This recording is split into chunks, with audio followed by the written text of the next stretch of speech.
evening, everyone. My name is Leslie Bergman, and I'm the Superintendent of the Oregon School District, and this is the one board meeting that I have the opportunity to call to order.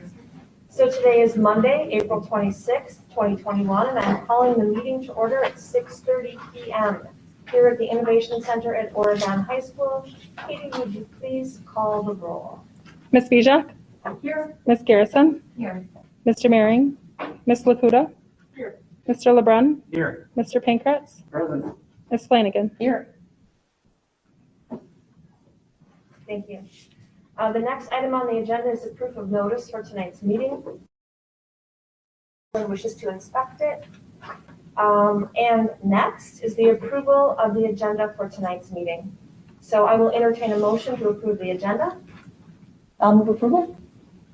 I'll second. You can have it. All right, we have a motion and a second to approve the agenda. Do we have any discussion?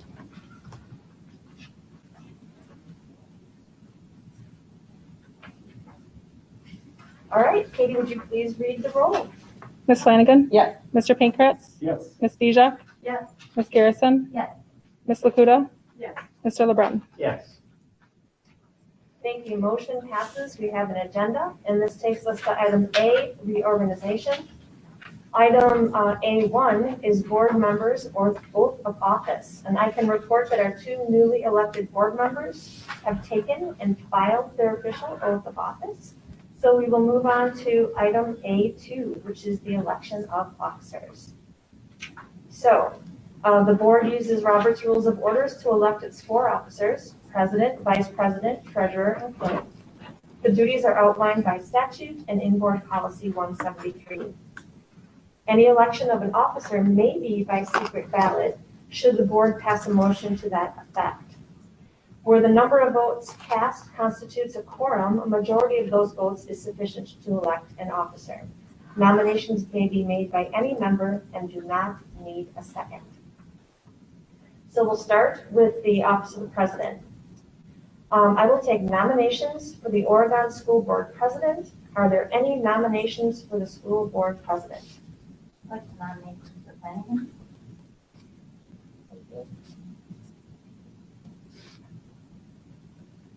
All right, I'll make one last call. Are there any other nominations for school board president? Nominations are now closed.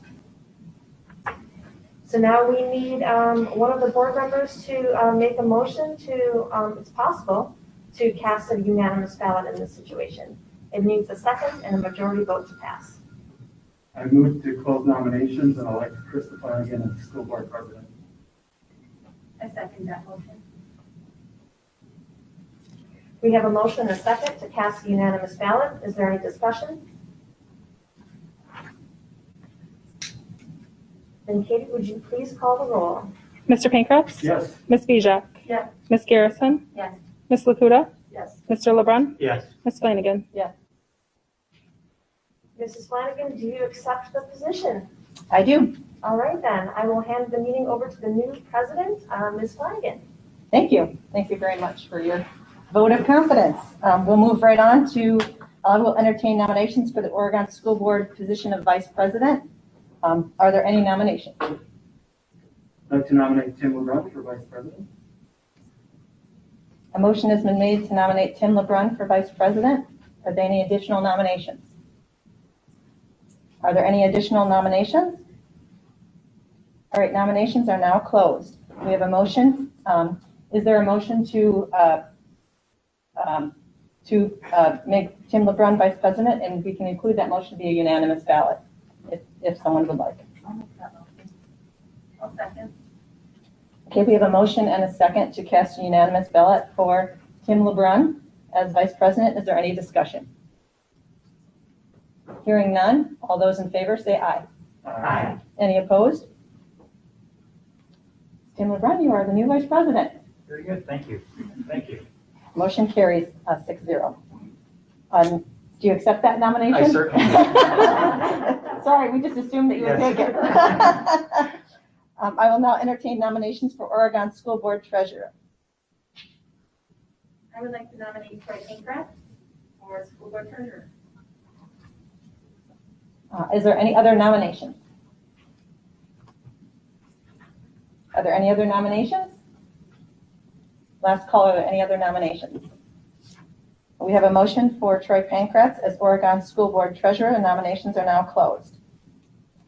I will entertain a motion and a second to cast a unanimous ballot for Troy Pankratz as School Board Treasurer. I'll make that motion. Okay, there's a motion and a second to cast a unanimous ballot. Is there any discussion? Hearing none. Point of procedure, do we need to do a roll call ballot, or can we do it by unanimous voice vote? Since the motion is for unanimous ballot, you could do it by voice vote, but if you're not clear, then you could take a roll. Okay. All those in favor? Aye. Any opposed? Troy Pankratz, you are the new treasurer. Do you accept that I position? do. Congratulations. Okay, we have one final office for the office of clerk. I will entertain a nomination for Oregon School Board Clerk. I would like to nominate Anna Bijak for Oregon School Board Clerk.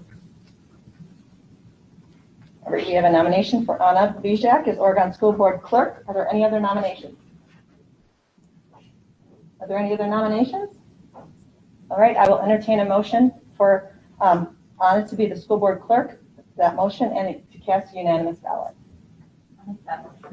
I'll second. Okay, we have a motion and a second. Is there any discussion?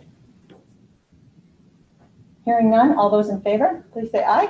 Aye. Any opposed? Motion carries 6-0. Anna, you are the new clerk. Do you accept that position? I do accept that position. Congratulations. We now have officers for the next year. Moving on to consent calendar, item B. Are there any items that any board member wishes to have removed from the consent calendar? Hearing none, we do have some donations to report. I'd like to recognize Dirty Ducks Cleaning and Environmental Incorporated for their donation of a CPR kit with the value of $649 for our CPR school training kit. And then Oregon Food Pantry, who donated 300 boxes of Kleenex to be distributed across all of the Oregon School District schools. So we thank those two groups for those donations. We also do have some contracts to approve as part of the consent calendar. So I will entertain a motion to approve the consent calendar. I move approval of the consent calendar. Is there- Second. okay. Anna with the motion and Tim with the second. All those in favor of passing the consent calendar, say aye. Aye. Any opposed? I need to abstain from the minutes. Okay, so noted. Katie will note that in the minutes because you are not a board member yet. All right. Moving on to item C, information items. Policy 180 states that we allow comments from the public.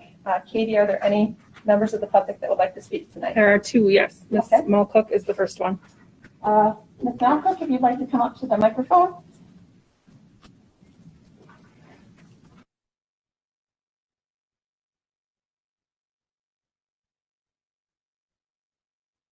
All right, can you hear me okay? Okay, good evening. My name is Beth Malcook. I am speaking tonight as a parent of two students in this district. As someone who used to work as a social worker in Child Protective Services, my past professional life was to speak up and to take action against the abuse of children. So I'm here tonight to fight for the emotional and physical health of children in our district in anticipation that we are in the same spot with required mask wearing next fall. Over the past year, I looked at the pandemic through many different lenses, forming my opinions and statements through experience and peer-reviewed science, not mainstream media sound bites or science fiction. Tonight, I represent many parents who are concerned about the issue of mandated mask wearing in our school district. While we are grateful to you for your efforts for returning our schools to in-person instruction, we oppose another year of mandatory masks and ask that you replace it with a common sense approach, whereby students and their parents can choose their personal mask usage, including no masks at all. And here are 4 reasons why. 1, cloth and surgical masks offer next to no protection against the virus because experts worldwide, including the CDC, confirm the size of a virus particle is too small to be stopped by masks. A single virion of SARS-CoV-2 is 0.1 microns. The pore size of a surgical mask is 200 to 1,000 times that size. Wearing a mask to prevent catching COVID is like throwing sand at a chain link fence and hoping it will stop it. 2, the FDA website states that labeling on cloth and surgical masks may not imply or state that masks prevent, reduce, or protect against microbes or viruses. And 3, the most recent guidelines from the WIAA and PHMDC both strongly encourage but do not require masks for outside athletic competitions. The emergency order that went into effect on April 7th stated this, yet here we are still sitting here with no guidance on this matter for our students in the school district or our athletes. Therefore, a school district mandating the use of face masks is not only willfully ignoring the CDC and the FDA and decades of science which prove masks are not effective, but it's also exposing our children to the illnesses of mask wearing. Which leads to the 4th reason. Several recent Ivy League studies link serious health conditions to mask wearing to include shortness of breath, inflammation, chronic stress, immunosuppression, hypoxia, vascular disease, fatigue, anxiety, depression, compromised cognitive performance, and premature mortality. So in closing, if this is about science, then please acknowledge the science. Masks do not prevent the spread of COVID, but they do deteriorate overall physiological and psychological health of children. If it's about liability, then please acknowledge the ill effects associated with mask wearing pose a much greater risk to our students and our district. And if it's about our children and the greater good, then acknowledge that human connectivity is fed through facial expression, and exposure to faces is paramount to the healthy neurological, relational, and psychological development of children. And I ask you to please also acknowledge that it is ridiculous, not to mention unhealthy, for children to log miles on a soccer field, sprint around a track, or play tennis by themselves with a mask on, and even public health and the WIA recognize this. As parents, we spend years teaching our children to listen to the messages that their bodies send them when they're uncomfortable, when they're unsafe, and when something doesn't feel right to them. Our children have been complaining of shortness of breath, racing hearts, headaches, feelings of chest tightness, etc. But now we are telling them, don't listen to your body. Follow the rules. You'll get used to it. We know what's best for you. Our kids are abandoning their inner wisdom daily to appease authority. If they don't comply, they know they will miss out on friends, in-person education, and sports. So what I'm asking you to do is to stop making our kids afraid of other people and even themselves believing that they're going to make someone sick. Because the implications of what is happening in this district with these masks are far more dangerous to our children than the risk of getting a virus. And I believe that we will truly see the impact of this for years to come. As a parent, I am no longer going to act like this is normal or acceptable, or that I should just settle for my gratitude that my kids are back to in-person learning. Even if it is common for schools in Dane County to hide behind the delirious mandates of PHMDC, it is not necessary, it is not safe, and it is not normal. And as a parent, I am responsible for the health and well-being of my children, as are all the other parents in the school district and the parents that are watching tonight, not you. So as a reminder, speaking up is hard. Being brave is hard. Calling public attention to inconsistencies and dangerous mandates is hard. But watching our kids suffer from the emotional and physical consequences of wearing masks on their faces inside a school, out on the playground, when they should be connecting with each other and playing freely, and watching a kid sprint on a field for miles is harder. End Oregon School District's requirement for outdoor mask wearing now. That's what I'm asking you to do. Give our children and their parents the right to decide if mask usage is the right decision for themselves. I'm requesting that you, as a school board who is here to represent the best interests of our kids, vote on this matter tonight. I'm also asking that you are transparent and timely with your decision about mask wearing in the fall so parents can make difficult decisions about their own kids' education. Thank you.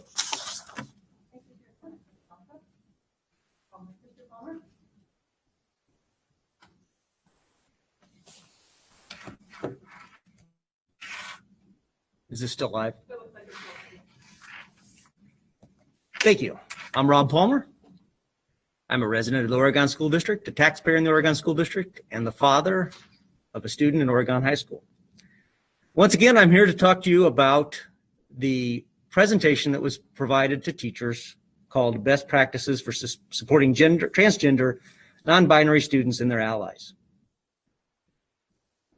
I've done my own research on this, and I continue to do research on this, and I assure you this is not the first time I've spoken to you, and it will not be the last time I speak to you on this.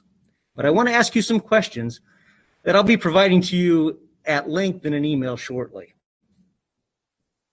The presentation appears to be derived from Welcoming Schools, a project of Human Rights Campaign Foundation. Who determined that the guidance contained in this presentation constitutes a best practice? Does the Human Rights Campaign Foundation, or the Oregon Allies indemnify or hold harmless the Oregon School District for liability arising from the implementation of these best practices? One of the presenters, Ms. Donner Chambers, indicated that the Metropolitan Madison School District served as an example for adoption of the best practices. And they have a similar program. Were you, the Oregon School Board, aware that the Oregon School District staff has implemented a policy that is currently resulting in litigation for the Metropolitan Madison School District, and that they've exposed you to the potential for litigation? Ms. Donner Chambers stated that this program was developed as a partnership with GSAFE and the Oregon Allies. Why was the Oregon Allies group given privileged access in advance of the presentation to teachers and staff? Why wasn't that afforded to other parents?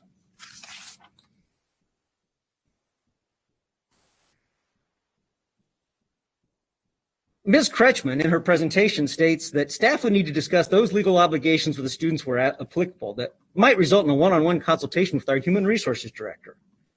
I reviewed Ms. Jonan's position description, which says, works closely with all school administrators, all staff, parents, media, vendors, and community members. Conspicuously absent from that list is meeting with students. If Ms. Jonan's responsibilities do not include meeting with students, why did Ms. Kretschmann instruct teachers and staff that they would have a one-on-one consultation with Ms. Jonan? Do the rules of professional conduct for attorneys allow Ms. Jonan to meet with students without parent or guardian's consent? Does Ms. Jonan's professional liability insurance provide coverage if she's practicing law outside the scope of her duties? If it doesn't, has the school exposed her to personal liability? Perhaps the one I want to talk about the most is a quote from Ms. Kretschmann. I added this to the slideshow after it was done, but then Leslie Bergstrom and Gina Jonan had to relook at it because I did that. Section 230.2.3 of Oregon School District Policy 230, Superintendent, states that the responsibility of the superintendent is to oversee administration of the district in a manner that is in accordance with board policies. If Oregon School District Policy states that it is the responsibility of the superintendent to oversee policies, and the board adopted policy 324 on November 8, 2004, and updated it on July 23, 2007. And the board adopted policy 431 on October 13, 1997. I think these are two that you referred to, Ms. Flanagan, or maybe the ones you omitted.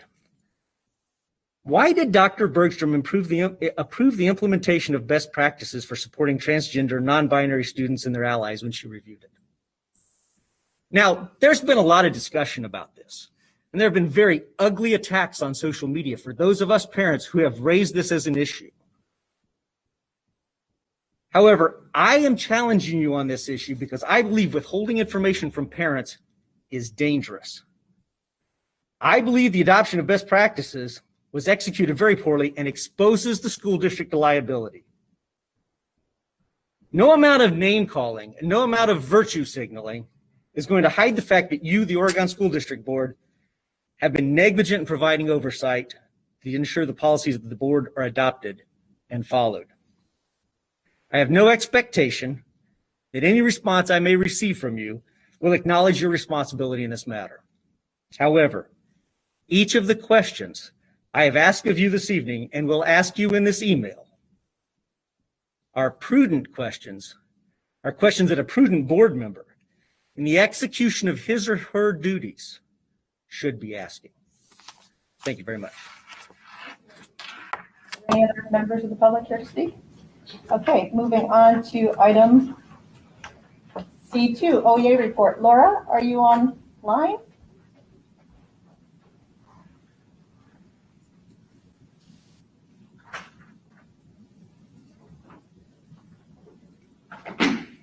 Laura, are you there?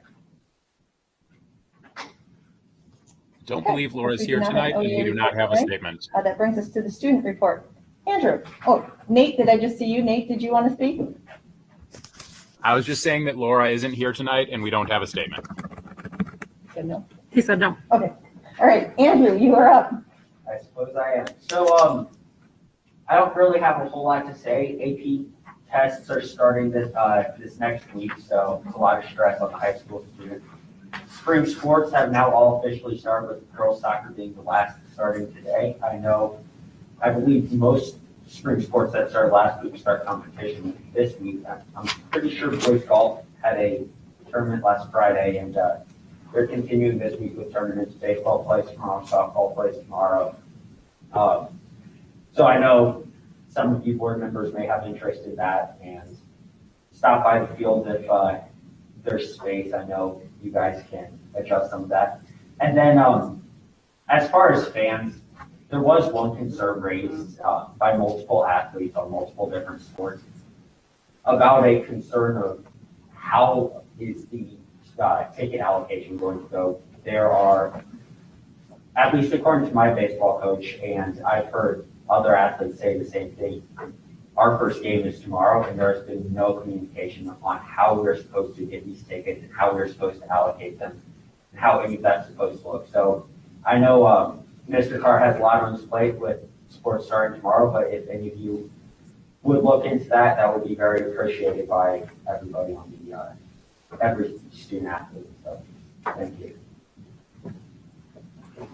Okay, thank you, Andrew. And I think Leslie's made some notes, so we'll get back to you and get to the coaches that information. Thank you. All right, moving on to action items of agenda D. One is the official designations. First one up is resolution number 2021-04, which resolves that the Board of Education for the Oregon School District designates the Oregon Observer to be the official Oregon or official district newspaper. So I will entertain a motion to approve that resolution. I make that motion. Okay, Anna with the motion, I'll second that. Tim with the second. Any discussion? Hearing none, Katie, can you call the roll? Ms. Bijak? Yes. Mr. LeBrun? Yes. Ms. Garrison?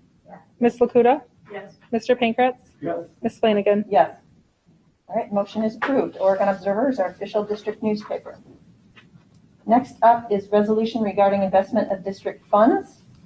Does Andy want to take that, or Leslie? Do you want to review that a little bit? That would be me, okay. Okay. Andy, that's you. That's me.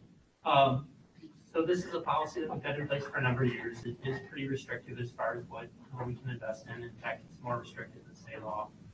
Just to make sure that the safekeeping of district funds is kind of paramount in our thought process. So for the most part, we invest in certificates of deposit, which are underneath the $250,000 insured amount, so that even the interest is protected. And then a couple of different pooling arrangements, one with the state of Wisconsin Treasurer's Office, the other one with a company called WISC, stands for Wisconsin Investment Series Cooperative, which previously was the Wisconsin Liquid Asset Fund, which Oregon School District was actually one of the founding members of back in the 80s. So both of them are professionally managed. They have legal counsel, bond counsel to make sure everything is good and protected. Those are our main investment vehicles. This policy gives a little bit more latitude than that, but for the most part, that's kind of what we do. What questions do you have? So I would imagine, you said they're even more restrictive than law requires. I would assume that it's not much above a percentage point that we typically make on these investments. Well, right now, not even close to a percentage point. We're talking 10, 20 basis points at that. Okay. Right now, it's horrible. Sure. But it still beats bonds, which is surprising. So I appreciate that. Any other questions of Andy? Seeing none, I will entertain a motion to approve the resolution regarding investment of district funds, resolution number 2021-05. I'll make that motion. I'll second. Anna with the motion, Troy with the second. Any further discussion? Hearing none, Katie, can you call the roll? Ms. Bijak? Yes. Mr. Pankratz? Yes. Ms. Garrison? Yes. Ms. Lakuta? Yes. Mr. LeBrun? Yes. Ms. Flanagan? Yes. Okay, moving on to action item D1C. Resolution depositories. Andy, Handle this back one. to you. Again, we work with basically the local financial institutions around town, and then the only one that's really outside of town would be Oak Bank, which is in Pittsburgh, so not too far from our boundaries. And this is just establishing that those are the institutions that we typically deal with. For the most part, one community bank is our depository. That's where all our funds are deposited into.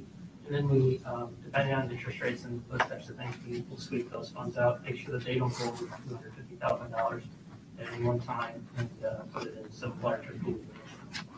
So this just establishes those banks, gives us flexibility if we want to deposit certificates of deposit and those types of things with them. All right, any questions of Andy on depositories? Okay, I will entertain a motion. I'll move to approve the depository relationships. I'll second. All right, Tim with the motion, and Heather, that was you with the second? All right, any further discussion on the motion? Hearing none, Katie, can you call the roll? Mr. LeBrun? Yes. Ms. Garrison? Yes. Ms. Bijak? Yes. Ms. Lakuta? Yes. Mr. Pankratz? Yes. Ms. Flanagan? Yes. Motion carries 6-0. Moving on to action item D2, appointment of representatives. So these are positions that the president appoints that are designated to certain entities. So the first one up is the CISA number 2 delegate. So CISA has their own convention, and this the board member that serves as this delegate would go to their, which is going to be a Zoom conference on Tuesday, June 15th. So is anyone interested in being the CISA 2 delegate? All right, hearing none. I will take that position this year because I've never done it, so. Can I self-designate? I guess I'm allowed to do that. All right, I think Steve did last year. okay. So it seems to be a trend for the CISA 2 delegate. Okay, WASB delegate. Anna, you've done it in the past, so you just want to kind of explain to the board members what that is? Yeah. I think, Tim, you've done that in the past too? Basically, it involves attending the WASB delegate assembly meeting, which is held on the Wednesday of the WASB conference. Generally, it's been held in Milwaukee. I'm not sure what the plan is for the upcoming year, if it will be virtual or in person. But there are a number of resolutions that are prepared by that Wisconsin Area School Board Association. And so those are sent to each school district for review. And so those are brought to our board for input. And then as a representative of this board, you would attend that meeting and actually be part of the voting process for all of the districts in support or in, to take action on those resolutions that are being proposed. So that's the role of the delegate. The meeting lasts, maybe 2 or 3 hours on that Wednesday. And it was actually really interesting to be in a room full of other school board delegates from different districts. So. Great. Thank you. Is anyone who would like to volunteer for that position this year? I would volunteer if you're not interested. I would welcome another perspective to be a delegate. And I've never done it, so. Great. Does anyone want to fight Troy for that position? Okay, Troy, it's yours. All right, item C is board committees. As you all know, we do have the Vision Steering Committee and the Policy Committee.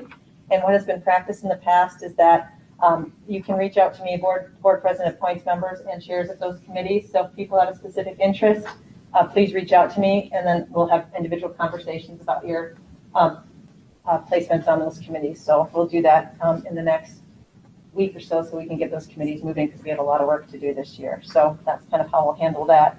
And then D is OSD Wellness Committee, and I know Amy is here.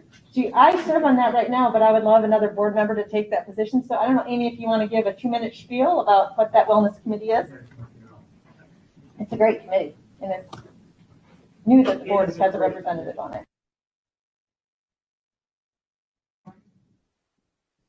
Oh, yeah. I don't want to touch that one for Brian. So hi, I'm Amy Miller. I'm the Community Education Director and co-facilitator of the Wellness Committee. We meet twice a year as kind of a 1,000-foot district level committee, and it really is one of the best committees that you could be on because it's building level staff sharing all the great things they're doing at building level, including 4K. We hear from our food service director. We hear from our AmeriCorps. It's a great committee. Please join us. Serving as the board representative on the Wellness Committee. I'll do that unless anybody else. I'm interested, then I'll let Heather, All I'll right. let Heather take that. Not go to that, I'm feeling like. You can, yeah, anybody can attend those. Right, right. Right. Okay. Great, You want okay. to be the formal person, I'm happy. No, you can be formal, I'll just be tag along. Okay, Heather. Amy, Heather is your new representative. There you go. All right, moving on to E, discussion items, committee reports, policy. Anna? We have, I don't have anything to report because I think we're going to a reorg, but their policy committee does have some items on their task list. I did reach out to Gina, and I think the goal will be to try and get a meeting scheduled near the end of May or early June to take on some of those outstanding issues. So that is the hope going forward. That's all I have to report. Okay. Troy, vision steering. So vision steering has not met, but as the current chair, I have had some conversations with Dr. Bergstrom, kind of planning ahead for our board goals, leadership team presentations, all of the work that's upcoming. And we are anticipating a meeting to be scheduled the week of May 10th. And then another meeting in probably early July to fit in with the other various meetings. So, but we'll let the committee reorganization happen and then officially schedule that meeting. Okay, great. Thank you. Moving on to F, information items. First up is the Dane County Youth Survey update. Leslie, did you want to introduce our speakers? Yes, just one moment. I'm going to give you a little introduction here.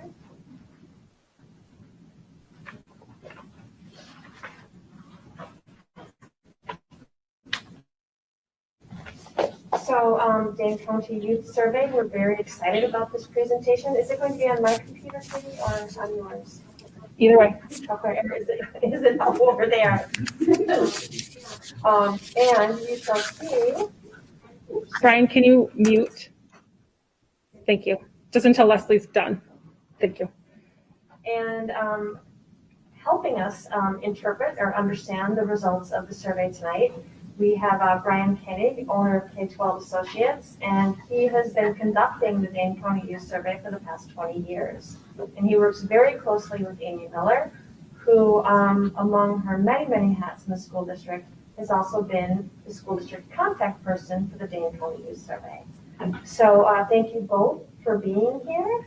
And as you begin, I will get your presentation pulled up.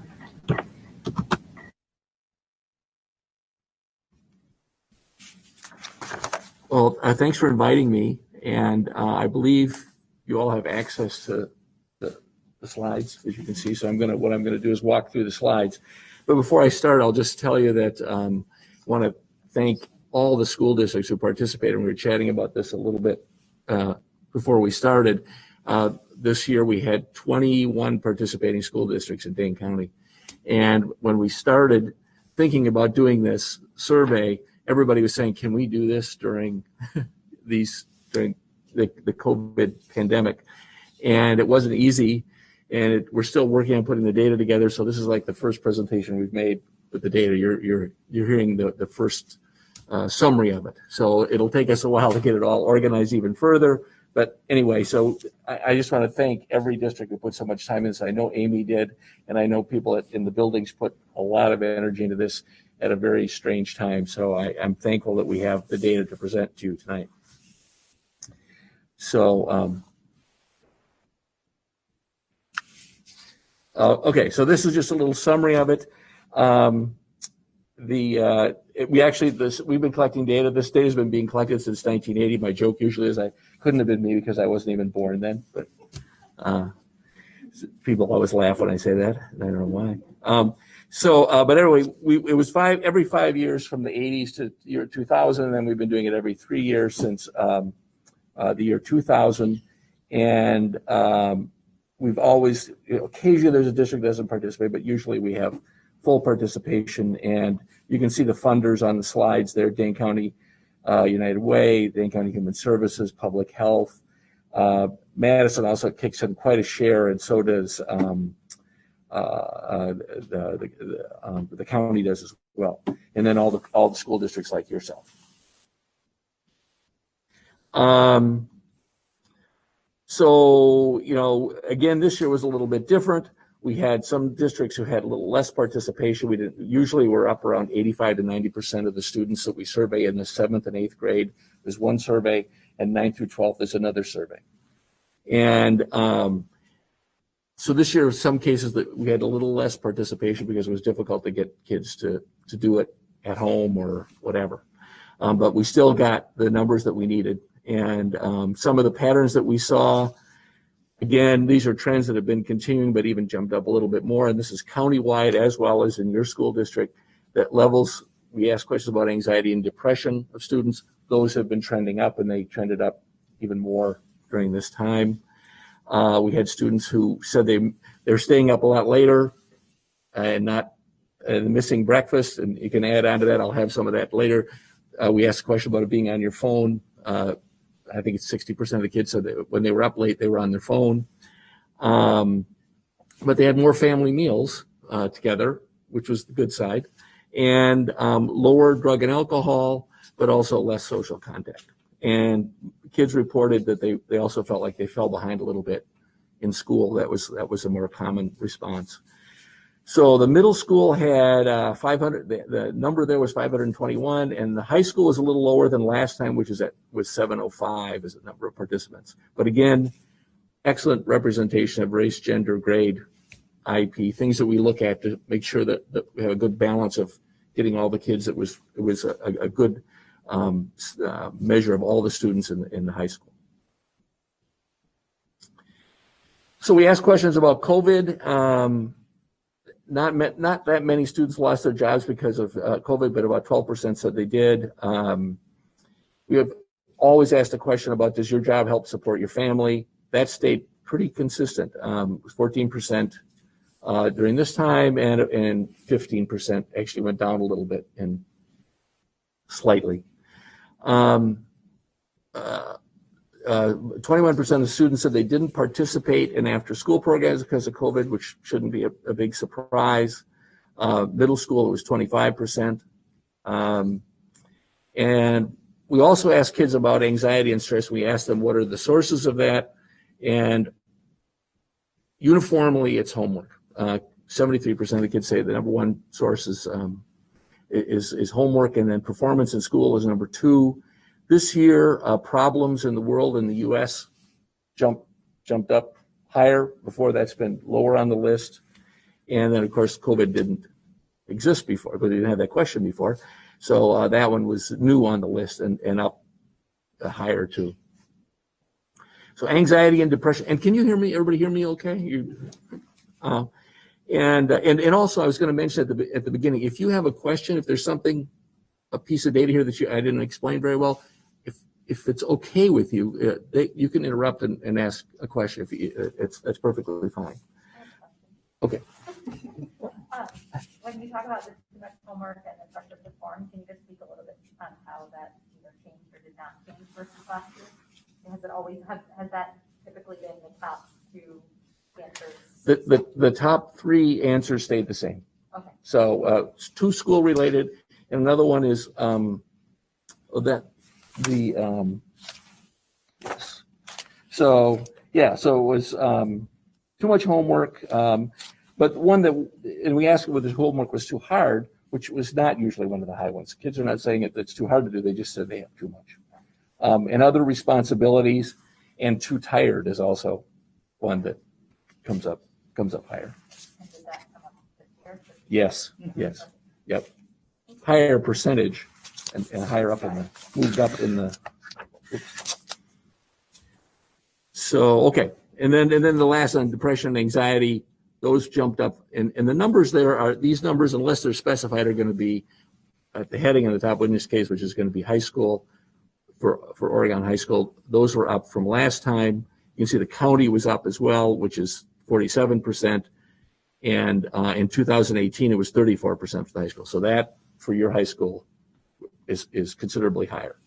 And depression, higher, but not, the county went up also. So in many of these numbers that we're seeing, anything that you see here that happened primarily happened around the county as well. So there are, okay. So this is the amount that the reported results increased, so there are 45% more students suggesting that they have anxiety, or 45% of the students surveyed indicated that they have some level of anxiety. Yes. So we ask them, and basically there's a set of anxiety questions. It's called the GAD-3 or the GAD-7, general anxiety disorder. And we ask, and that's the percentage who are higher on that scale, on that would be considered anxiety level on that. And that was 45%. This time, last time it was 34%. And and the county was up as well. So the anxiety 45% is just Oregon High School, not Dane County at large. Right, and it's 47 for Dane County at large. Yep. So both. I just have a quick question. Sure. So this data was gathered in February, March? I don't remember exactly. Ours was taken in January, both at the middle school and the high school. So primarily we're virtual. And Jason Zurwick and Student Services Counselor Emily Severson took charge at the middle school and developed, obviously, very well done coordinated effort. And then Allison Oscar, our mental health coordinator, took the lead here at the high school and worked with lots of people in the building, including case managers, to ensure that all kids had access to the survey. So it was January when we were primarily virtual. And all the districts had a little different schedules. Some were into March more, and some were about the same time as your district. So it was kind of spread out a little bit. Any more questions? Okay, next slide then, I guess.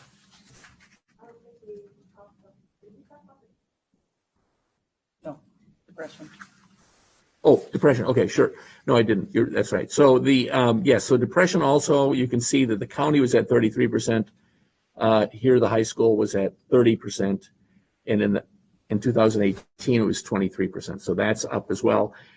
And I think I have slides, points on this, but usually some other questions that go with that are suicide ideation, cutting, and self-harm. And I don't know that I have this data in here, but cutting and self-harm for high school kids across the county, and I think for your district as well, has gone up, which is, when I first started doing this, that was a middle school.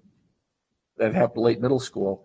Now it's been increasing for high school students. And has it changed for middle school students, or is it using middle school as well? You know, I don't know the answer off the top of my head, but I don't know. You know, I don't know that it's gone. It hasn't gone up at the middle school at an alarming rate, but I don't know whether it's gone up, trended up a little bit with the rise in high school. I can look that up later for you. Okay. Other COVID things, some things that probably aren't too surprising.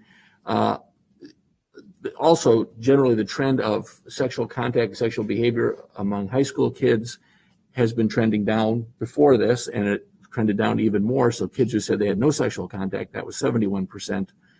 That was 60% last time. So that's quite a drop. And the county you were similar as the county, which was at 72%. We asked questions about dating violence. In order to ask the dating violence question, we asked whether you dated. And so, again, you know, that's down to 56% of the kids said did not go out with anyone, and that was 50% 3 years ago. So that's gone down as well. Number of kids are dating. Students are, high school students, what they were worried about, and we asked a number of questions, things that they might be worried about housing, worried about food. I didn't put those on here, but we asked about violence at home. And really, all of those are very low percentages. We did not have kids say that they were worried about that more. And as you can see, the county numbers, you're a little lower than what the county numbers were there, but they're generally all below 7% of kids said they were worried about that. So we asked a new set of questions about community involvement, because as we were starting to do this, there was a lot of racial conversations going on in the community. And so we experimented with some questions this time around, so we don't have a lot of history with these questions. But we did ask students about people working together can make changes, nearly unanimous, and that was true in your high school and across the county. My voice makes a difference. Again, 3/4 of the kids agreed with that. We wanted to find out if this was a topic of conversation where students talking with other people about it, and we experimented with this question. And so 32% of the kids said they had talked with friends or family about racial justice and inequality a lot.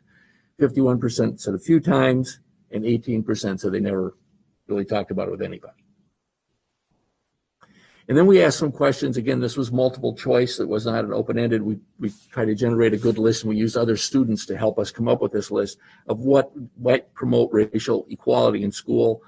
And here's kind of the list of the priorities. And they could check more than one here.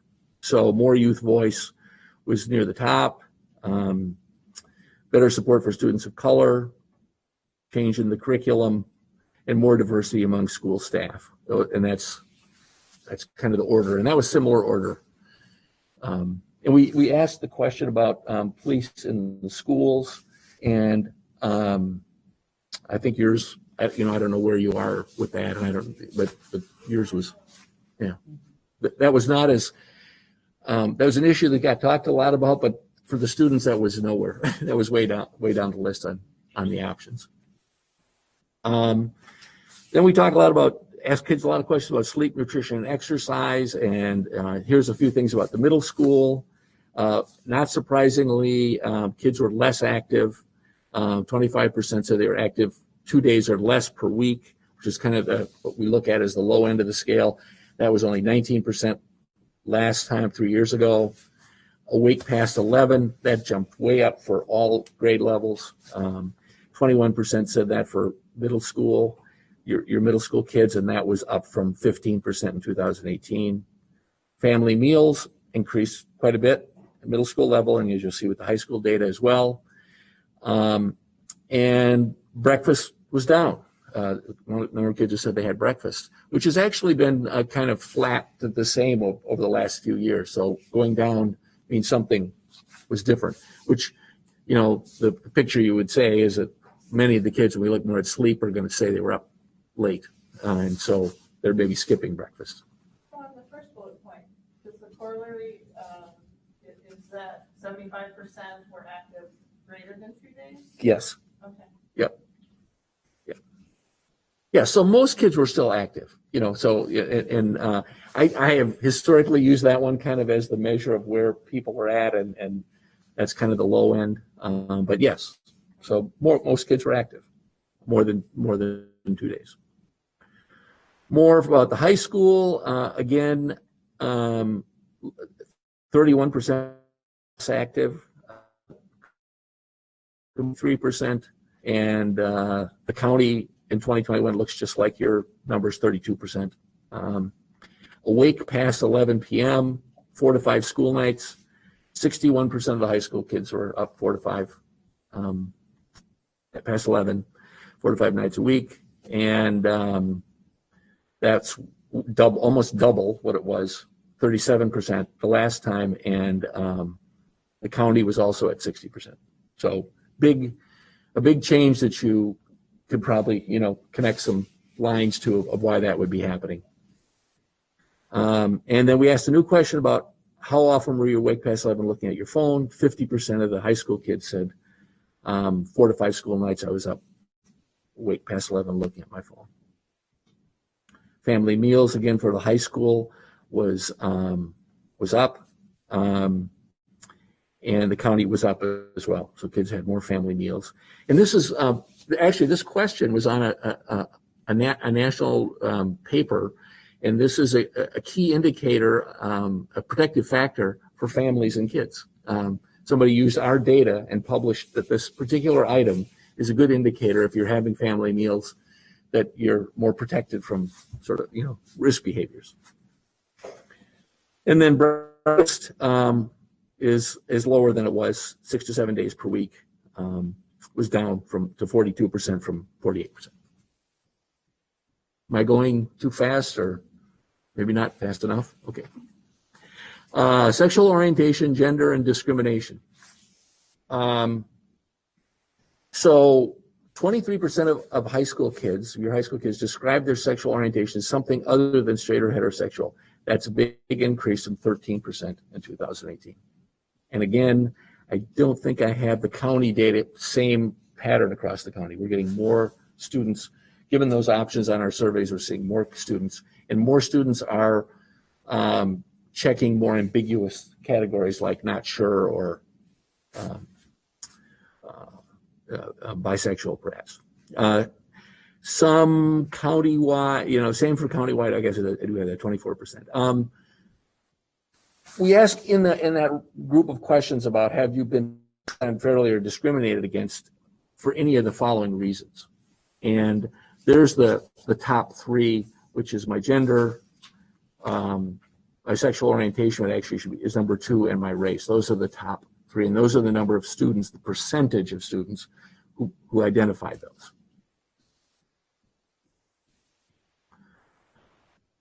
And then there were 17 kids who identified as transgender. And one of the things I think that I've been using this, and I want to get more researchers, there's quite a group of who say not sure. And when you put the not sure with the kids who identify as transgender, they look very similar, the kids who say they're not sure. And so I think over time, one of the things that we may start to do is put the not sure students and at least look at that together. And one of the reasons I mentioned that, and again, I'm not sure we go in a lot of this, but I'm happy to look at it more. These kids are the transgender kids and gender alternative kids, more bullying, much higher levels of anxiety. We ask about school connection. Just generally they feel less connected at school. A lot of these indicators that we look at that we would call risk behaviors, drugs and alcohol, are much higher for the transgender kids or the kids who are not sure. For the top reasons for being treated unfairly, is the my gender 16%, is that 16% of people who responded yes to that question are saying it's because of gender, or are 16% of the survey results, 16% of people taking the survey saying that? That's a good question.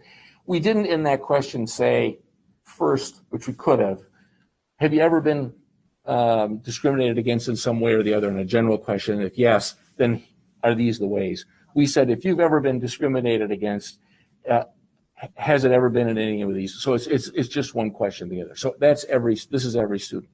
Okay. So this is.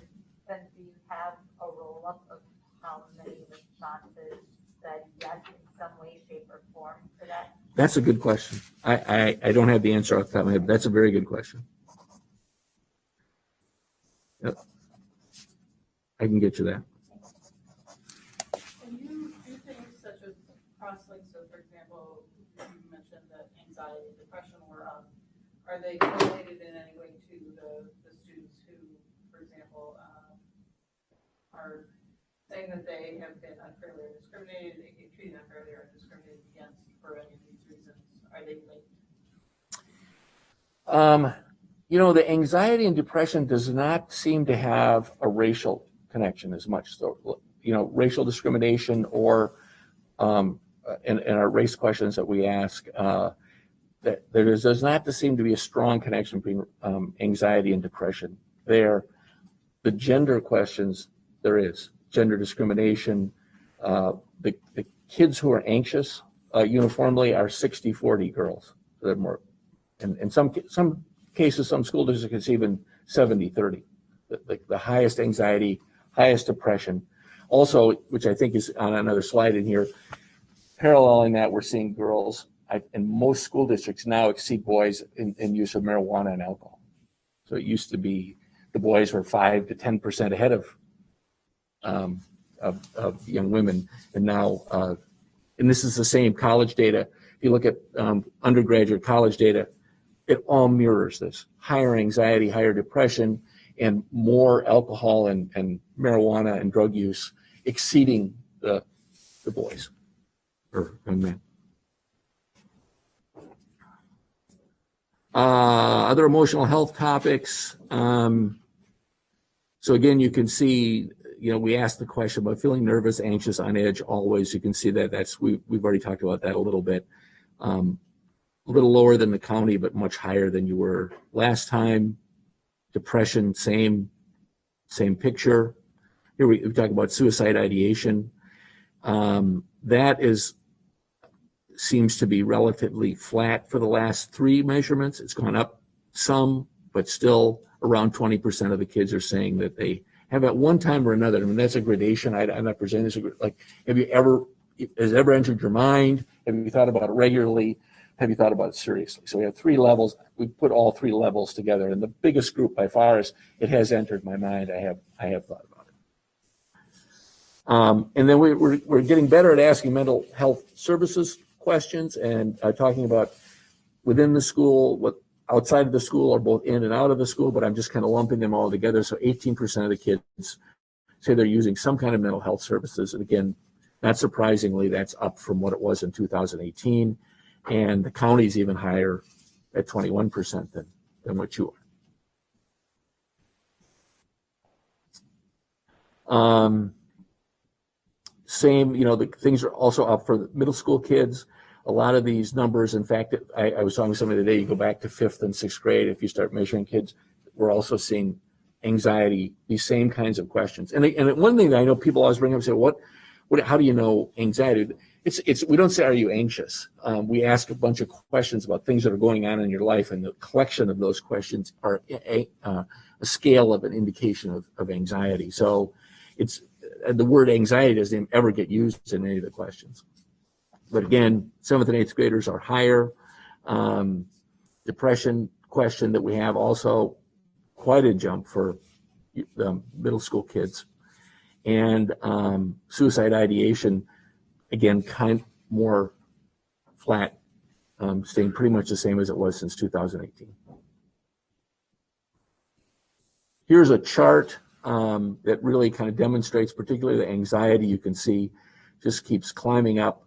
I was saying to Amy earlier, if I use this diagram, I would predict what anxiety will be in 3 years, if the trend continues. I don't know that it will. It probably will flatten out at some point. Suicide ideation, you can see, has flattened out. Depression, at least for your district, was up before and then down a little and then up again.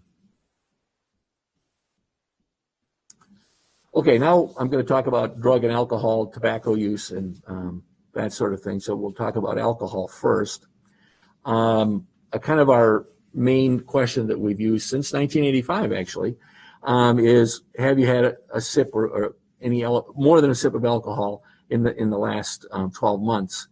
And that was down everywhere around the county, as well as it is here, and down quite a bit. You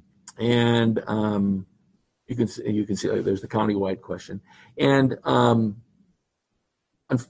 typically it's down for seniors, way down, as you can see, from 56% in 2018 to 39% now. Still, seniors are if you look at all the alcohol consumption in high school, a large part of it happens with the 12th graders, but that is also way down. And binge drinking is relatively flat, but that has been down as well. And that has, years ago, when we were doing this, binge drinking was higher. There was 15 to 20% of kids who had that's 5 drinks in a row and within a certain time frame. That's how the question is phrased. So that's been down for a while, and and of course went down during this time period. And here's some bar charts again, kind of showing the reverse of the anxiety and depression. You can see everywhere. And I think one of the biggest inroads have been made in kids drinking less have been in the younger grades. Still, you can see juniors went down quite a bit. Seniors went down some, but still have stayed pretty high. But I think over time, the changing of drinking patterns, a lot of the younger kids have been drinking less. Marijuana use. This is the one when I was presented to the kids, they never believed that this is how few kids are smoking pot. But these are the same numbers we get every time. 15% of the high school kids use marijuana the last 12 months. That's down from 22%, which was up from 19% in 2015. If you look at, and I don't think I have a chart in there for marijuana, marijuana stays within unlike alcohol, which has come down, it stays in a level. Some districts are at 15 or 16%, some are at 22%, and it hardly ever moves out of that. Also, marijuana tends to be more of an urban use, and the farther you get out into the rural areas, there's more alcohol. Vaping, we have 3 different vaping questions, and I did have a chance to try to look at all of those together, and that's marijuana use. THC in a vaping device is high, and it's what 2/3 of the kids who've said they've used marijuana have used it in a vaping device. And then we also ask about the last 30 days. 30-day use of marijuana tends to be the more regular pot smoking kids, and that number is also down. We ask about other drugs. In your district, the numbers were, and I put the numbers in parents beside just to show how small they were, very small numbers. Prescription, we ask about prescription medication and non-prescription medication, and then also all other drugs. So those were quite low. Countywide, the very last one there, prescription drug use was up a little bit, and so was non-prescription drug use. Was up a little bit. And then we ask about e-cigarettes and tobacco. About 10% of the students in the high school have used a vaping device.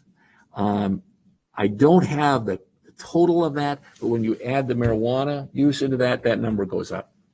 I think as you start looking all the vaping uses of a vaping device, I think the high school's 15% up to 16%, maybe higher. Because some of the kids are using tobacco here that they're mentioned here, they're overlapping with the kids that they're also using marijuana.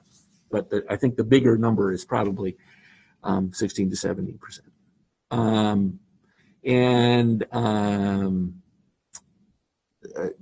Very low in the middle school, which I know, when I wasn't too long ago, that was where it was higher. We ask a lot of questions about the students' perceptions of their parents' perceptions.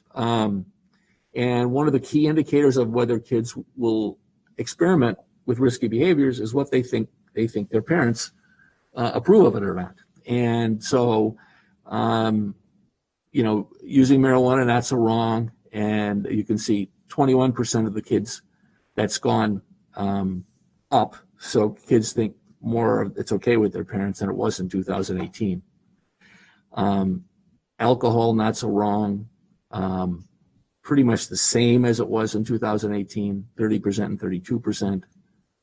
Tobacco products for the last 3 or 4 measurements have been low. Parents' perception and the students' perception of their parents has been that that's not a good thing. And things change as students get older. A senior's perception of what parents would say marijuana is not so wrong is 32%, and alcohol not so wrong at 49%. So as we see their behavior adjusting, they're also rightly or wrongly thinking it's I'm doing it or whatever. It's okay with my parents. I don't know exactly the logic, but they think that it's okay with their parents. Conversations, we asked about conversations with your parents about certain things, and we talk about future plans. That's exactly as the numbers were minuscule differences. Monitoring school progress, that was the same. I thought that one would be higher with kids at home. I would thought students would say parents were monitoring their progress more, but that didn't change. And talk about things that bother me, that also did not change.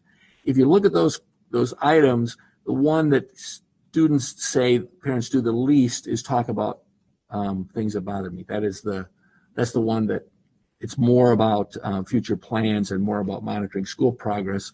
There's a significant difference between talk about things that bother me. There's other conversations we ask about healthy dating relationships. Say 75% say parents ask, but then when you start talking about birth control, then only 47%, or waiting to have sex, 45%, or talking about sexually transmitted infections is 39%. So those are topics that parents don't want to talk about quite as much.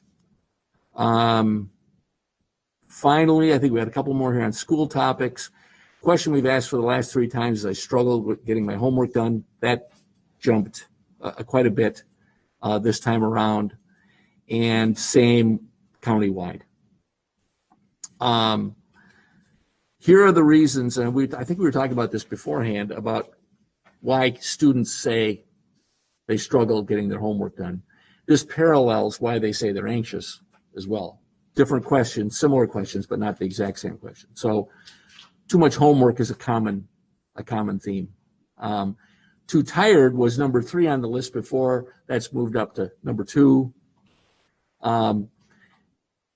It is not too hard. I can't figure it out. That is not the top one. It's lower, and can't get the help I need. That's also lower. And we also wanted to check on internet whether that was an issue, and that was much lower.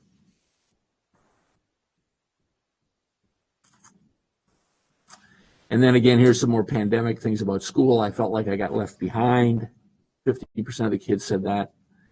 More kids were skipping classes. And we asked the question a little differently about missing classes, not physically skipping. And electronic bullying was up. Face-to-face bullying, not surprisingly, was down a lot. We end the survey asking kids about how well they feel connected to their community and connected to school. And that stayed connection to school. And I want to say surprisingly not because I didn't think schools were working hard to stay connected with students, but you might think that would change during these times. The questions we asked did not change. Students felt, we have a set of questions, felt like they still were connected to school. And there's some of the items: adults I can talk to, treated fairly, feel like I belong. Those are key questions of the 6 that we use, and those stayed very much the same. And then we ask about number of adults in the student's life, and that too stayed the same from the last implementation of the survey. Okay, so we're also trying to figure out a way to summarize information so you can learn what's happening. And this is a sample of a couple of reports that every district gets and that you have gotten. I need more updating of this one. The multi-page one is high school data. And what this handout does is an attempt to put a data in context. So is 27% a good thing or a bad thing? I don't know. Well, it's better. It's worse than it was last time, or it's better than it was last time, and it's better than the county. And then we also, which I don't have yet in this one, we break it out by school groups. And so rural schools do see some differences. More suburban schools see some differences, in the larger urban suburban schools, which would be like Middleton, see differences as well. So, I'm sorry. What's the craft addiction scale, and why was it taken off the 2021? Craft addiction. It's on the front page. Okay. It wasn't taken off. I just haven't calculated it yet. Okay. Yeah. So the craft addiction scale, that's a good question. And I think it's something we want to look at, all the districts want to look at, is that the kids who were using drugs and alcohol, in these circumstances, so you can see a drop in in use, but there were still kids who were using marijuana and alcohol, some cases the same student. On this craft addiction scale, we asked, how often were you by yourself when you were drinking or using drugs? Did someone tell you to stop because you overdid it? Have you gotten in trouble with somebody? It's a 7-question scale. And I'll get that eventually. I just haven't calculated it yet. Those students who were still using alcohol and marijuana were higher on this craft scale, suggesting that there may be some addiction issues with kids who were still using drugs and alcohol.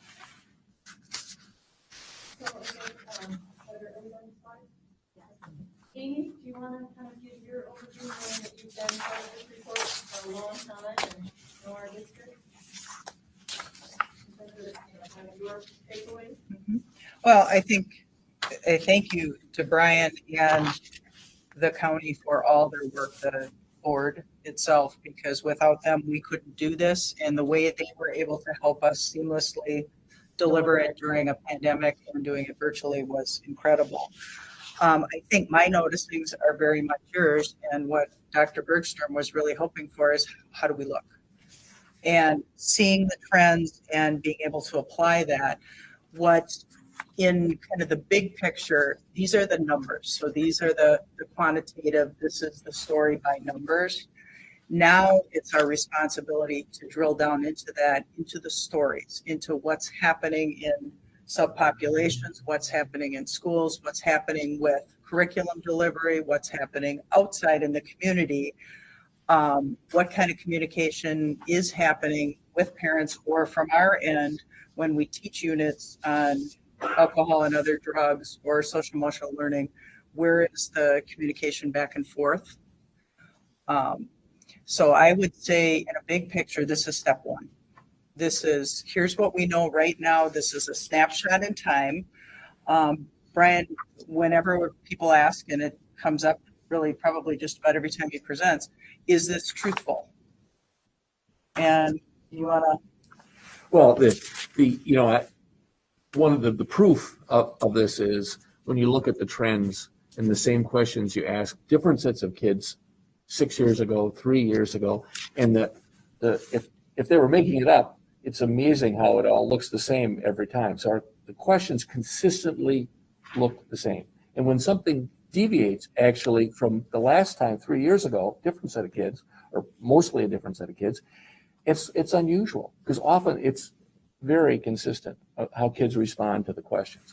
So you're always going to get a few kids who aren't going to answer, honestly or whatever. Or maybe it's like if we all ask how much we weigh or something like that, maybe we'll find it roughly what we all weigh, but we may say it down a little bit. Maybe they're saying that they don't drink quite, maybe they drink a little more than they do, or maybe they do a little more of something than they do. But consistently, we are hearing what the patterns are, and the patterns have been very predictable in what we would expect students to say. So the data is very reliable. Plus, as I think I mentioned earlier, if you take this data and compare it to data of freshmen and sophomores in college, very, very consistent on the emotional health data, the drug and alcohol data, things that kids are most worried about, all very much the same. Why don't we go around, because I know people probably have sets of questions, so Heather, why don't you start and over to Tim? Okay, thank you for all of this. My question, I guess, is maybe for both of you, perhaps you might be able to speak, maybe to the Oregon piece a little more, but if you could kind of summarize this whole thing and say, here's the biggest red flag of what I see versus 3 years ago, or maybe, and then firstly, here's the thing where we think we've made, where there's been some upward movement, or I guess it would be upward, but movement in the right direction, what would kind of be the things that rise to the top? I would think the one piece that as a district we've embraced, and when you think about whole child in the center, it's healthy habits. So we're all health teachers. It's important for all of us to talk about going to sleep, eating healthy, mindfulness, taking those stress breaks. And especially through the pandemic, I think it became more of a priority.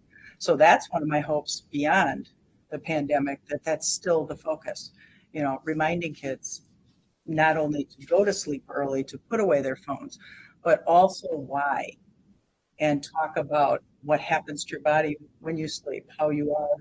All the things that Andrew learned today have to be put in all the files so that when he's ready to take that AP test, he's rested, he's learned, and now he's ready to go. But it's those kind of conversations that need to happen. Beyond that, this is one of those years where you're, is this a big change? Is it going to stay? And we had that conversation before. One of the concerns always with, we can say that the AOD use is down, but when you look at trends, once students start, they don't go down. It continues to go up. And there's a concern once we're all out moving. So again, it's that getting in front of that. Why is it important? How do you keep yourself safe? Why would you want to keep yourself safe? So that ongoing education. And again, the other big piece is the stories. So we have data. What does that mean? And what does that mean here?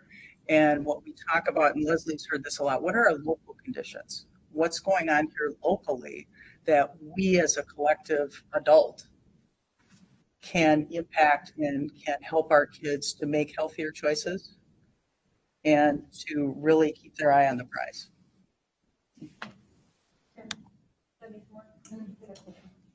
What is the risk of highlighting or discounting considering the year it's been?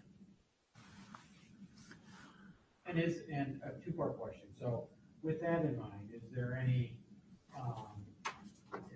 movement towards going back sooner than 3 years in a more normalized period?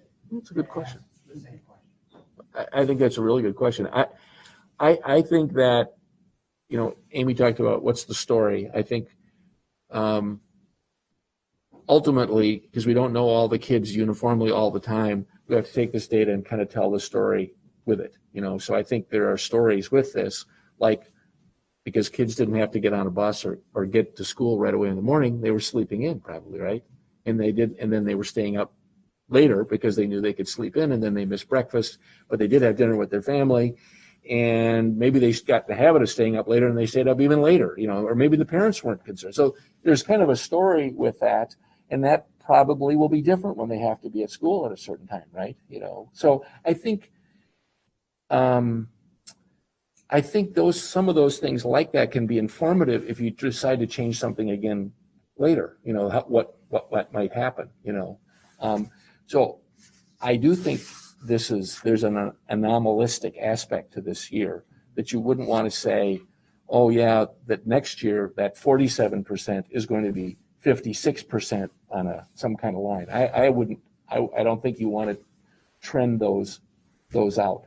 I would say the things that you look backwards and you say they've been heading in this direction, they're probably going to keep heading in that direction unless,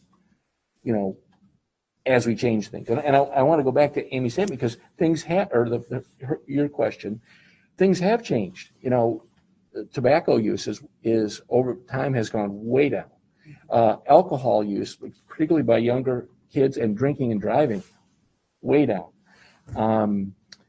Obviously, kids can care a lot about school. We ask questions, they're worried about school, but they also care a lot about their education. So there are things in here over a longer period of time that the trends continue that you have emphasized that have made a huge difference in the way they change. After a while, then when the change is made, you kind of forget that you were working on it, 15 years ago. But these things, a lot of these things, like tobacco, is dramatic changes. So we've talked about maybe doing it again sooner. I don't know.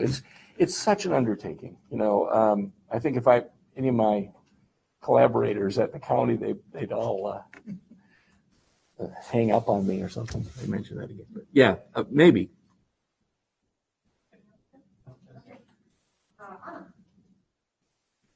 This is really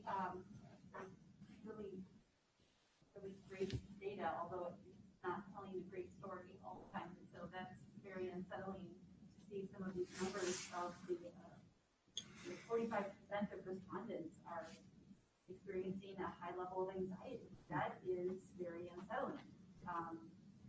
And it just makes me kind of question what are the root causes of that? why as a society are we seeing this trend? Why is this not an anomaly? It's not unusual for, and maybe they're higher because of COVID. You know, I want to recognize that there certainly is some element of that. I've got to believe. But when you talk about, you see the historical, you know, when you look back, it's continuing to go up. And so it really, I wish I understood what the causes of that are in society and how we can address that. On the same, I guess on a positive side, I was really pleased to see on this last slide that we're seeing similar, if not higher trends in students being connected to a teacher or a person in the school. So that to me, especially given that we've just spent a year virtually, is amazing. I agree. That kind of number reflected. I just can't say enough about the value that our district has placed on maintaining that connection. And we are showing, we've got it right here in front of our eyes, that we've done a tremendous job of that. So I'm just really proud to see those numbers be similar to what they were 3 years ago. That's amazing. And so I guess those are just a couple of my reflections on this information. I would be interested to know a lot of the numbers were telling us of what people answered. I'd be curious to have the full breadth of what answers were available to kids. Because when you see, you know, these are the highest three, well, the highest three out of what? Sometimes I kind of wanted to know, well, what were the other options that they had available? Because that can be telling as well. It is. To That's understand what they aren't selecting as a student or aren't selecting as so I would be curious just to have a little bit more of a breakdown of available answers from the survey to help inform some of the information. Sure. Yes. And that goes back to, I think, was your question about, well, I chose the, 2 days or less exercising, and so you kind of have to, there's a range. I mean, we ask every day, there's 7 days we ask about exercising, but you kind of, historically, I've used certain segments to compare, but if you look at the whole thing, there's kids, we could have looked at the top group. And I think because of the sports reduction in sports, a lot of the top exercising kids are also smaller, but I didn't include that in the. And Anna, just to answer the first part around mental health and anxiety, one of the trends that we've been watching, and Brian's going to have to help with the historical knowledge because I don't remember exactly, but one question is, most of you think it is okay to get professional help for a mental health issue? And this has been on for at least 3 cycles, if not further. This year, we had 25% of the students say strongly agree, and 59% of the students agree with that statement. And it was significantly lower each of the previous years. So in one point, they're saying it's okay to say it. And it's okay to get help. And it's normalized, maybe a term that could be used. So that's one indicator that I go to when I see the number as well. Yeah, I think it's and I mentioned this at the beginning. I work with a couple of researchers at one at Boston University and one at Boston College. With any district wants to do focus groups and have them come and talk to students about looking at this data more. They use our data, and they've been asking the same questions. There's a couple of papers that they're working on right now using this data about, and the answer, I don't think anywhere is, no one knows the answer exactly, because again, at college, there's a health study at 40 universities, which includes Madison, and their numbers look the same. And they ask about sleep, anxiety attacks. Again, it's 60, 40, 70, 30. It's young women and more drug and alcohol use by young women on campuses. So a lot of these trends are societal trends. And what's the root of it? I don't know. It's people always, the two things that people jump to is, the pressure to outcomes after, college and afterwards, and then also social media, things that, the troubles in the world that you and I, at least, in my age, I didn't know about before or heard long after it happened. Now you can see it in a flash. So. Sure. I guess on that note, it kind of makes me wonder, you talk about the normalization of anxiety and mental health, some of these things, like, does that have an impact on the self-reporting? That why over the past few cycles, we've seen that increase because it is just talked about more and it's, people feel more comfortable using self-reporting. You know, I'm not a mental health professional, and I don't have to work at a school where or at universities where more students are coming forward. I think there's a risk in thinking that it's that's the core reason. You know, I do think that it can exist. That can be true, and these other issues can be true as well. And you know, there's Sharon Twang is a researcher from, I think, University of Seattle or something, and she's looked at this quite a bit. And it's a little bit of both. I think people are more willing to talk about it, and they're more willing to get help. But you know, when diagnosed and when asked the questions, yes, they do. And these questions that we're asking are the standard anxiety scale that has been used for 20 years. And we don't use the word, we don't say anxiety in the question. So it's probably a little bit of both, you know. It's probably talked about and considered more a normalized thing to be anxious. Thank you. There's a lot to process here, and I think seeing the questions is going to help through some of this stuff for me. One question I have is you talked about some of the college data correlation. You know, we always look at this on a Dane County comparison, and it's the same questions that are asked within Dane County. In this year, I think knowing that this survey was taken in January, I would be really curious about external data, other counties, other states.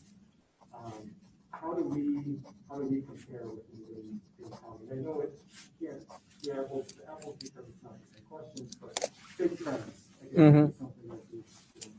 Yep. And I don't know the answer to that. I know the state did not want to survey kids during this time, so they're pushing their risk behavior off to the fall. And you know, we made a point we wanted to survey during this time, but it also raised the issue of, you know, it's an anomaly year, but we feel like this is good information. So we may find it hard to find somebody to compare to. I mean, that might be, or it'll take a while for the data to come out, because I'm sure that the college health study, they do that systematically every year. So eventually, probably in 22 or something, we'll get the data from that. But right now, I don't know.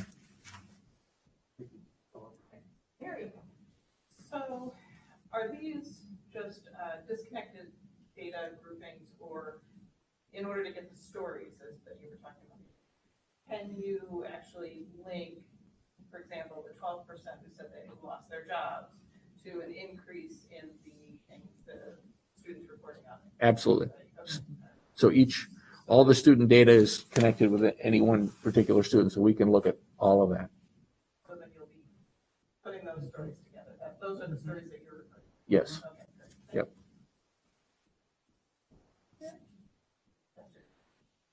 Thank you so much. It's been really interesting over the years, having had a couple of these reports, and I think as a board, it can really inform our thinking. Our students speaking directly to us, and so as we look at staffing and budget and mental health supports and all of those things, when we look into strategic planning, this is a really good piece of information that we can use in terms of what's important and how it informs our work. It's also data, not opinion. So it's data that can, and we rely on expertise of people like Amy, who's been in doing this and working with the state and working with these programs. So I think that's what's really important about the Dane County Youth Assessment. I think the other thing is when we have a value of whole child emphasis, and we spent a lot of time on social emotional learning, this is where social emotional learning becomes very, very important. Recognizing anxiety and depression, having to be okay to admit that, hearing that our students are feeling like they're making connections. 8% saying they have an adult that they can talk to. That's really important work that I think harkens back to the things that are important in the school district. So I really appreciate this survey every time we get it. I think it's really good data point for us. Leslie, did you want to speak to it at all? Well, I just know that there's been some disaggregation, not a lot, because we're in a really early data collection stage. Brian, that you came out today, because we know that there's still a lot of data collection and analysis to do. But Amy, you were talking a little bit about some of our populations, and when you break down the data, who seem to be most vulnerable related to their mental health. So what were some of those observations you made when you had the opportunity to look at more of a breakdown of data? And we just applied for a Wisconsin DPI AOD grant. So this is some of the subpopulation data that we grabbed from him for us. So students who reported feeling anxious or worried always or often above the district 45% include students of color, 47%, girls, 59%, lower income students, 63%, and LGBT, 69%. Populations who reported feelings of depression, and our district average was 30, and girls are 39, lower income 44, and LGBT 55. How is that? Put it into a couple of our different grant applications, because we believe it really highlights the need for supports for certain segments of our population. And I would say, just to add, for the first time ever, we're starting to see, when students report higher anxiety or depression, we're starting to see earlier AOD use. So it really helps us to think about, when we see this, what else do we want to do, and how can we better support our students at a time when they really need it to get beyond that circumstance and, again, head toward the goals. Quick follow-up on that? Sure. So back to kind of the stories in the linkage, are you able to then see the intersectionality of making this up a female who might be lower income, a female who identifies as LGBTQ, and so from your data survey? Okay. From my... From your, Yeah, okay. yes, Because absolutely. then you would make the assumption that as you're in one or more of those groups, that your anxiety level is higher. Okay, all right. Yeah. Yes, the one that surprised me the most, and that I guess it's been happening, but I haven't noticed it, is that young women and girls are more alcohol.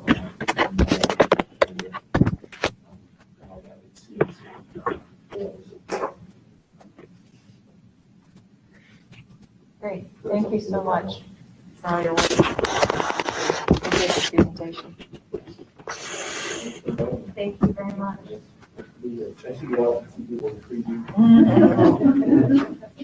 All right, our next item under F2 is teaching and learning update. Dr. Bergstrom, the floor is yours.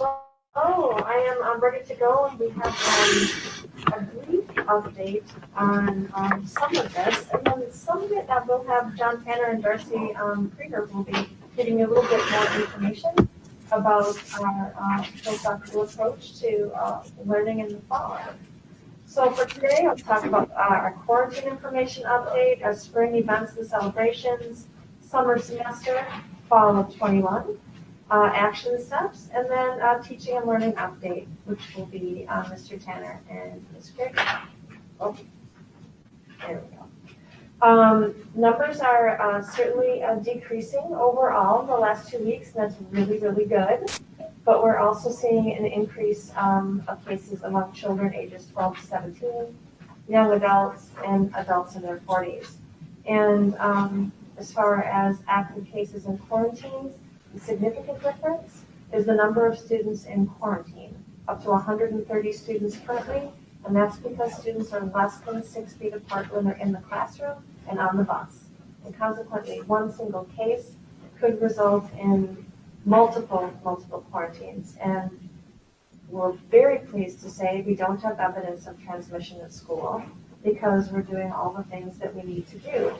But it is still a mandatory quarantine period from public health. However, we made a slight change. Due to some emerging research, input from the medical working group, consultation with public health, we did make the decision to reduce our quarantine for students from 14 days to 10 days. So nurses have contacted families who are already in quarantine to let them know of that adjustment. So we're asking our students to stay vigilant, right? Take the Panther Pledge each day, to stay home if you are sick. This isn't just our students, this is our staff too. Get our students tested if they have symptoms, wear the masks, and practice hand washing, etc., physical distancing when possible. And then getting vaccinated, because we know that our 16 and 17 and 18-year-olds can now do so. So we're looking into ways to support them in that process. Spring dates, we have a prom social event. We're adding in the word social because it's not prom exactly as people may have experienced prom, but it is an opportunity for our students to get together, have fun in a safe way, wear formal attire if they so choose, and I'll talk about that in just a little bit. Then a reminder that Wednesday, June 2nd is an in-person day. We're doing that as a way to finish up on June 4th and not have people come back on Monday, June 7th, because that hanging Monday is an unusual thing. And then, of course, Sunday, June 13th is our class commencement. And if we keep working on our safety measures to reduce spread, we'll be able to minimize disruption to these plans. So what will prom be like? Well, 2 segments of time, one for juniors, one for seniors. These are really class events because we are trying to make sure that we are able to create an environment that is fun and safe, and we can do some monitoring of close contacts. So we'll, of course, if students want to do formal attire, they certainly may, and there will be a prom court. We will have dancing, perhaps not the dancing they're used to, but we will have dancing and activities and a red carpet scenario with a professional photographer, so that will be very fun. Ticket information is forthcoming, and we will, of course, have plans for the rain. And you can see our safety precautions, right? We'll be outdoors, masks are required, we'll do the best we can with distancing. We'll work really hard at that. Requiring the pledge, it's really important because quarantines post-prom could include a lot of people. So people really need to take the pledge and stay home if they're not feeling well. No guests outside of OSD students. And we will be having tickets. So that information is coming up. Now for the commencement ceremony, which is, as everybody knows, one of the happiest days of the year because everyone's so proud. And that's Sunday, June 13th, 1 o'clock in the Panther Stadium, as long as weather permits. And if there is poor weather, then we will have ceremonies indoors. All graduating seniors will be able to do one ceremony outside. 4 guests per student. Will be distancing households by 6 feet in the stands and on the field. Masks are required as they are for all school district property at the moment, and we'll be live streaming it. OC Media will do that for us, so that'll be very nice for more extended family members who might want to watch the celebration. Summer semester is another exciting piece. Our goal, as you know, promote a love of learning, support continuous growth, and maintain connections with our students. And the month of July, the dates there you see, and that registration opened on the 15th. We have 131 courses, in-person and virtual. All the in-person will be at Oregon High School. And we have almost 1,300 students enrolled in at least one class. So that's really, really good news. For comparison, in 2020, we had 76 classes. So we've gone up quite a bit from last summer. And in 2019, we had 120 classes. So we're right about where we were in 2019. The majority of students are 4K through grade 6. That's 81% of the enrollees are younger students, 13% in grade 7 through 8, and 6% at the high school. What does the student enrollment compare? Do you happen to have that from 10 years past? I don't have that data with me, but even though we have almost 1,300 students, we still have far fewer than we would have in 2018 or 2017 or a year prior to our virtual year. Fewer. Okay, got it, thanks, that's helpful. Okay, so of course, we absolutely plan on a full 5 days a week of instruction in the fall, right? That is absolutely where we plan to be, and that is what we're planning for. That is the target. So I fully expect that that will happen. But we're leveraging our online capabilities for students who excel in the format or those who have health concerns and need to stay home.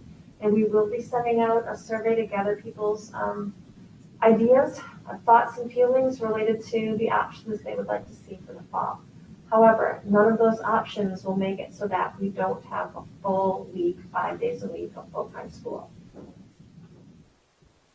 So for action steps, of course, we'll be sending additional prom social event details to our juniors and seniors in early May.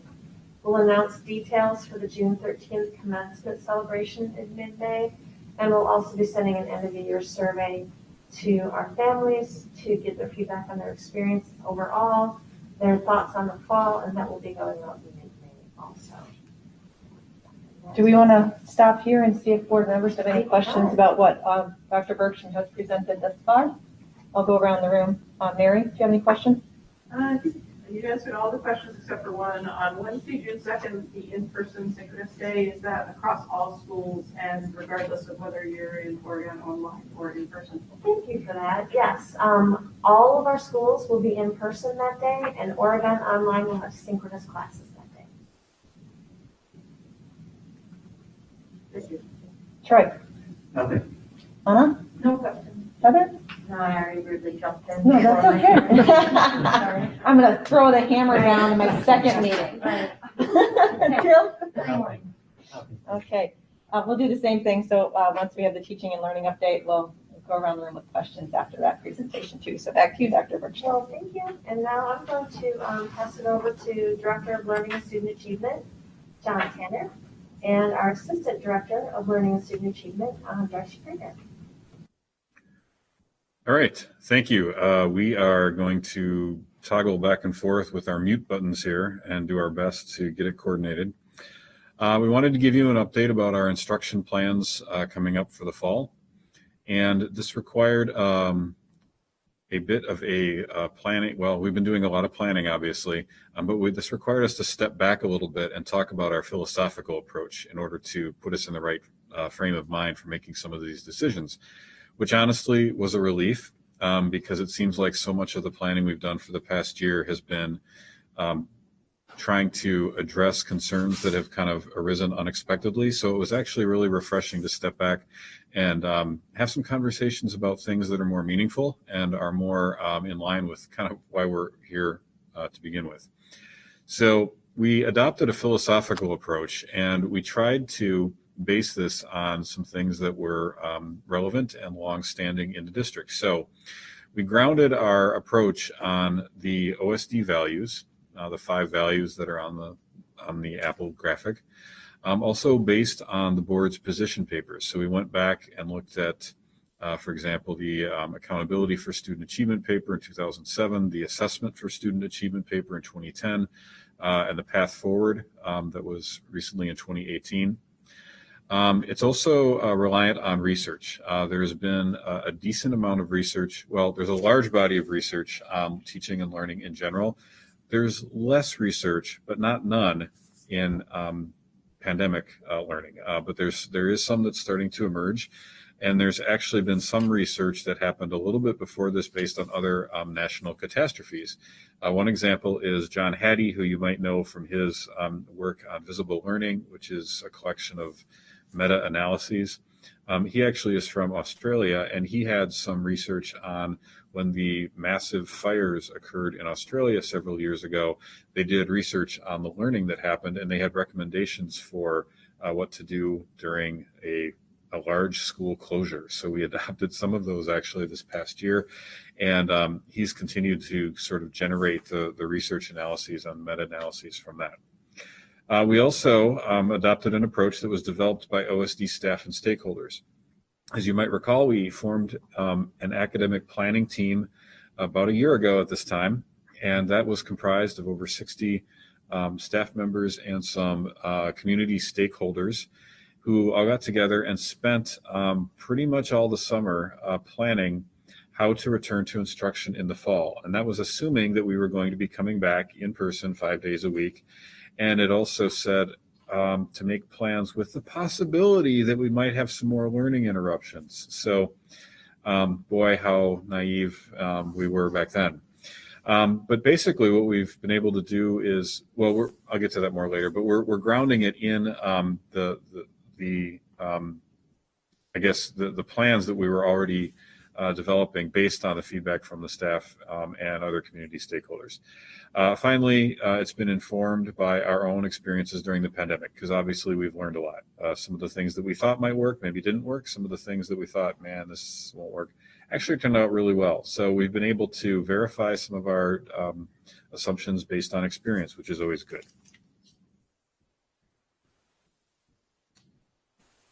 So the strategies, we basically have 4 of them that guide our work. One is to build capacity in our educators. And we're going to talk about each of these in turn in a few minutes. The second one is to intentionally build relationships with students to provide strong foundations of trust for learning, which is a good timing coming up after the Dane County Youth Survey, how you talked about the need to connect and the connections and social ties that contribute to learning. 3, the third strategy is to deliberately develop social and emotional learning skills in students, to actually focus on that specifically, which we have been doing for quite a while. We have 2 excellent SEL coaches who guide our staff in deliberately teaching that and develop lessons, and have implemented either zones of regulation or second step. But we really want to make sure that that's a core component of our instruction plan for this fall.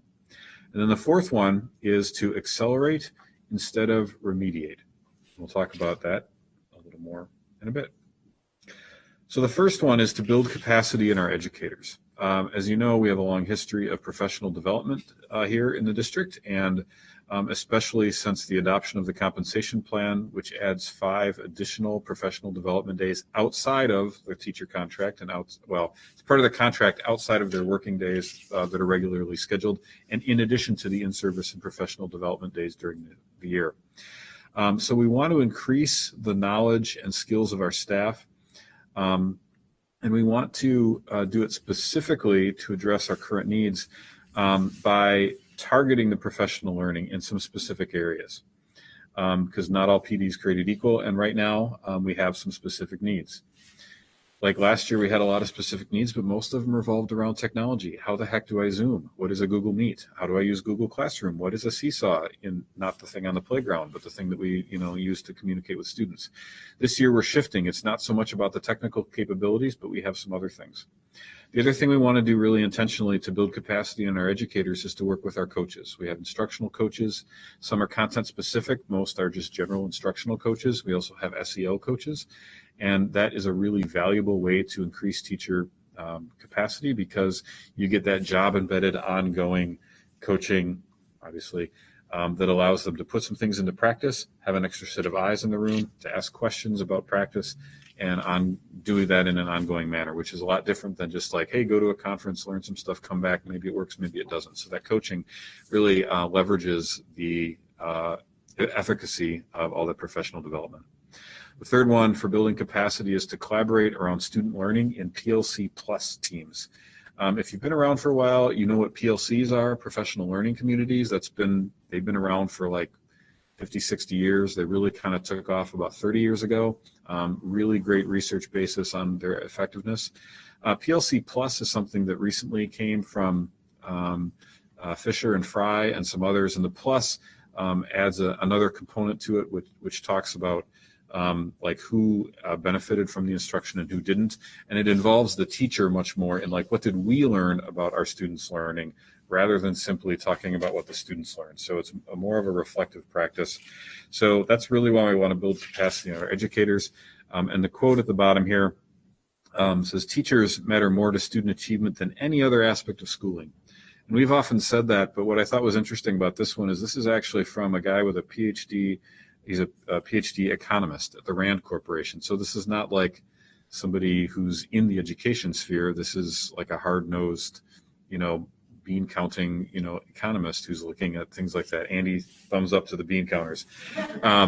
So anyway, this is from an economic perspective that the teachers are within the school. They matter more to student achievement. That's why we invest in them so heavily. On this slide, you see some of the specific targeted professional development that we want to provide. Culturally responsive teaching. We've been working on that for a while, and that continues to be important. Universal Design for Learning, or UDL, is something that we are trying to get more into. Social emotional learning, SEL, we've talked about that quite a bit. Trauma-informed practices, which will be especially important, as we know that many students have had traumatic experiences, being socially isolated, having loss of family or friends. Equitable instruction, obviously, is very important to us. That's one of our core values. Highly effective practices is another thing that we've been working on for a while. Equitable instruction and highly effective practices, as you recall, are two of our professional development pathways that we ask teachers to choose and participate in for a 3-year span. Assessing for learning is another PD focus that we want to have, because this year we've learned especially that you can't just assume that students know something because they were taught it. That's always been true, but this year it's especially true because there's just a lot of other things going on in students' lives. So we want to focus professional development on assessing for learning and also doing the PLC Plus process. So we're providing additional training this summer in a virtual format to augment what was done at the last summer. So all of these build the educator capacity with the end result of providing personalized instruction for students to the greatest extent possible. And now I'll turn it over to Darcy, so I will mute. And I will unmute. Can you hear me okay? Okay. So the second strategy that we are focusing on as we begin to plan for next year is just building the trusting relationships. And like John said, this is super important, especially when we hear the results of the Dane County Youth Survey. So it's important to us that we know actually who our learners are. Relational trust is required for students to take academic risks, and authentic relationships provide staff the ability to support our students' social and emotional needs, which equips students with the foundation to actively participate in their learning. So really interestingly, John Hattie, Dr. Hattie, who John referenced earlier, has also in his meta-analyses on educational learning moves, found that relationships that teachers build with students have a greater effect on their impact on their academic growth than their socioeconomic status, professional development, class size, or any other special programs that students participate in. And the quote at the bottom of this slide is, positive student relationships are fundamental to success. When students feel supported, they're more likely to engage in learning and have better academic outcomes. And our next strategy is continuing to teach social emotional learning skills, which are SEL. So we found this graphic that just kind of lays out for you what the 5 SEL competencies are from CASEL, which is the Collaborative for Academic, Social, and Emotional Learning. So what we know is that as we build these 5 competencies, we help kids become more have developmentally appropriate outcomes. We also know that students who participate in SEL programs show improved classroom behavior and increased ability to manage stress and depression, which again is super important when we're considering the Dane County Youth Survey. And they have better attitudes about themselves, others, and school. Students who are equipped to deal with problems that affect them on a personal level are better able to navigate the pressures that life throws at them. One of the things that we've done really specifically with social emotional learning is we've been working on reorganizing our multi-level systems of support team so that we can be more responsive to individual school needs and allow each school leadership team the opportunity to intentionally plan how we can address and begin to integrate the SEL skills in a meaningful and authentic way for the students of the building that we're supporting. This one's me too. All right, our next one is accelerate learning. So now the graphic on here that I want to just draw your attention to is a circle graphic on depth of knowledge. So when we talk about accelerating learning, we're talking about going deeper into our learning and less about surface level. It's less about call and response or recalling certain facts, but it's going deeper. So at the top of the circle graphic is the depth of knowledge 1 questions, and what we're wanting to do is really move throughout the circle into the depth of knowledge 3 and 4 questions to show that students are really intimately dealing with the curriculum and have a really strong understanding of what the concepts are. So we also then want to talk about high leverage practices and strategies, which really is encompassing of what our teachers do on a daily basis. So high leverage strategies and practices means creating the conditions for collaboration to occur for our teachers. And it also means creating spaces of mutual respect for all students, for all people in the school setting. When we think about high leverage practices instructionally, that could be things like scaffolding supports and gradual release of responsibility. And these are all strategies and techniques that we would work with the coaches and in professional development cycles to make sure that teachers know the best way to implement them. So the idea here is really that we are providing exposure at grade level content versus remediating with the previous grade's content. And in the next slide, I'm going to talk a little bit more about that.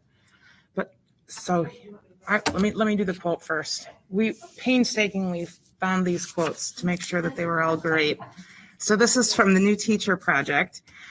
Shifting from remediation to acceleration, not by providing content or teaching faster, but by using instructional strategies that help all students grapple with grade appropriate content.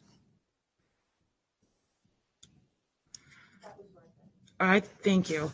Okay, so then part of accelerating the learning is going to be, or is prioritizing grade level learning. So when we do this, it means that we prioritize engaging with rigorous and current grade level learning. It means that we need to identify the content, knowledge, and skills that students might struggle with in their current grade level and fill those potential gaps just in time with material that occurs during the school year. So one of the things that we're planning to address the prioritization of grade level learning is really to collect and build on all of the work that we've done with essential standards already.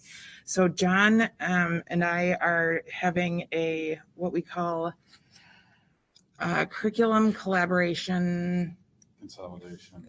Consolidated kickoff party. It's really exciting, but it's like 3 days in June where we're inviting teachers to come in and really take a look at with their colleagues at what the content says, what the curriculum says we should do, and take a look at the standards so that we can capitalize on those priority standards and begin to continually develop what those rigorous learning opportunities will look like in each grade.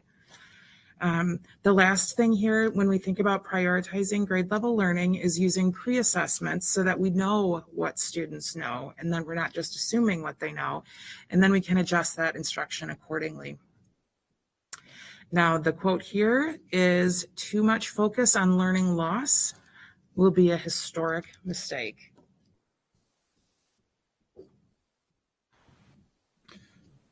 All right, so action steps based on what you heard tonight.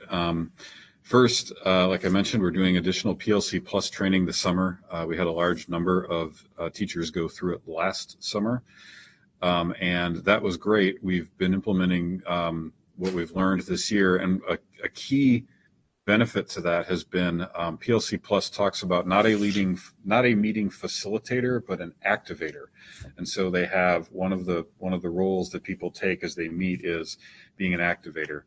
And that's huge because it means that it's not incumbent on an administrator or a coach to have to be present to do that work. The leadership is distributed among teachers, and they can self-sustain and activate the work that they do. which has a structure and a format that moves toward action. It's analyzing data, but always moving toward action. So that's been huge, and that's a great sort of model for implementing a large number of things. And in this case, that's really what we're pouring our efforts into here. So we're going to get additional teachers trained this summer. Another action step, we're going to review and update the instruction plan starting in May and June. Basically what that does is take the instruction plan that we had last year, and we've already started modifying it to reflect the changing environment that we found. In fact, some of the resources that we used last year updated during this year because they're like, well, clearly we wrote this thinking we would all be back, and we're not, but here's what we've learned, and so we're making some changes. And so we're doing the same thing too, where we sit down. Like last year, we spent a lot of time researching what are the best modes of blended learning, and we came up with the flipped model of learning. When I say came up with, I shouldn't say it that way.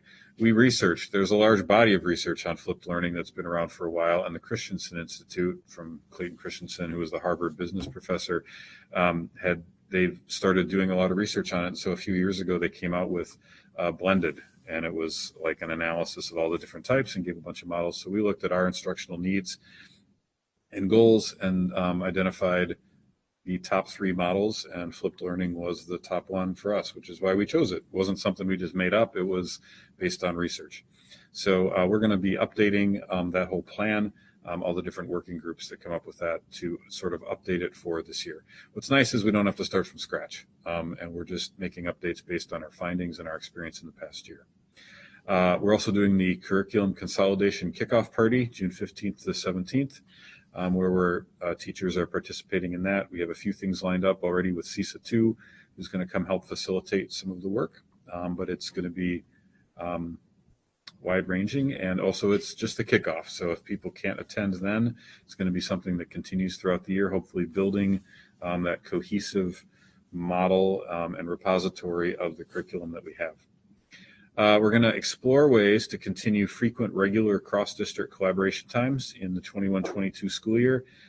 This is a big challenge. If you have any brainstorms, we'd love to hear them because we have seen how beneficial it is to have the Wednesday collaboration times. So times that were built into the schedule this year when we can get teachers from across, especially at the elementary level, across multiple schools to all talk about what we're doing, do some planning together, develop pacing guides, and plan with the end in mind how we're going to teach in the next few weeks and to provide that. And that's been huge. It really reduces the variance between teachers across multiple schools, so we know that students are all getting the resources. And it also just makes everybody better because the sharing of resources and ideas across them all is great. So we really want to continue that. And so one of our action steps is simply to try to brainstorm ways to keep that happening. Because we don't have an early release, we don't have a late start, and in-service days are too far apart to do that in a really ongoing way. So if you have brainstorms, let us know. The last thing here for immediate action steps is the MLSS team. We purchased a product called Panorama that is actually used to measure social emotional learning experiences of students. And we're going to use that starting the spring. So Candace and the Student Services team is working on that right now, developing the questions that they want to ask. And a key component of this is that while some of the curriculum that we're using, like Second Step, has measurement components, most of that was based on a principal's observation of what the teacher is doing. Panorama actually asks students how they're feeling. So it's not, we don't have it's not maybe as comprehensive as the Dane County Youth Survey. It's also probably not as long, but it's a way to ask our students how they're feeling in certain areas. It's various, it varies by grade level. Obviously, it's age appropriate. So that's going to hopefully give us some insight into how the students are actually feeling and give us some areas that we can focus on to grow the implementation of our SEL program. So if you have any questions, I'm sure Darcy and I would be happy to answer them. Okay. I had noticed on your SEL core competencies, you mentioned that it was students to help students handle the things that impact them mostly. But I'm wondering, are there are there approaches that can be taken to help them, especially based off what we heard during the Dane County survey? Are there approaches to be taken to help them handle things that are happening more globally? Yeah, so actually, I took a really, really simplified version of the 5 competencies, and around in other examples, there's rings around that like talk about supporting kids in different like areas and different, so more globally, and then the whole like the understanding of self and awareness of their surroundings is what contributes to them being able to manage and handle the decisions more, and then handle the stress globally too. It's all encompassed. I picked a really simple visual. Sure. So a couple of things. First, John, I would just reiterate your statement about the value that we've seen in the planning time for teachers. I've heard that quite a bit. That has just been so valuable this year, and it's because one of the benefits, one of the key benefits that come out of the pandemic. I don't have any brainstorm ideas on how we might continue that, other than saying that it would be great to find a way to make that more continuous and more of a regular part of our teachers' instruction. And then I really appreciate your statement, John, when you started out talking about revisiting the board papers in the past, because I've been thinking a lot about the path forward. And after listening to you both speak tonight, we're talking about some really big structural changes that are forthcoming and have been presented to us.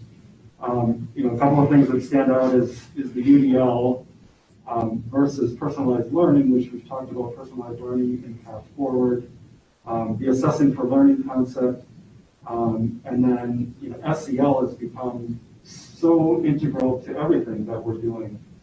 And so I guess my question, or just if you have some thoughts about the paper, the path forward, how applicable that is going forward. And I'm not suggesting that we need to rewrite a paper immediately. I think we need some time to regroup and figure out how next year, which will be a more normal year, looks. But I guess I'm just interested in your thoughts about the applicability of the path forward going forward. Yeah, it's actually still very applicable. Because we're talking not necessarily about things that are influenced that much by the context. It's much, the path forward, I think, talks mostly about the research basis on what we know works and the philosophical stance that the district has, and then goes into like how we could maybe make that work. And most of it is still the same. I mean, because it talks about, not relying on single measures of assessment. It talks about multiple measures. It talks about, looking at multiple aspects of every student, which we do with this. And it talks about I guess the part where it gets a little more sort of detail oriented is about like, portfolios, capstone projects, individualized learning plans, things like that. So those are all things that tend to be part of the structure element. And when in the board paper in 2010, when they talked about making individualized learning plans for all students, that was something that we hopped on and were really excited about. And we spent a year generating all sorts of questions about how that could look. And I remember then it was Courtney Odorico at the time, in May of like 2011, said, "Hey, we found this thing from CISA 1.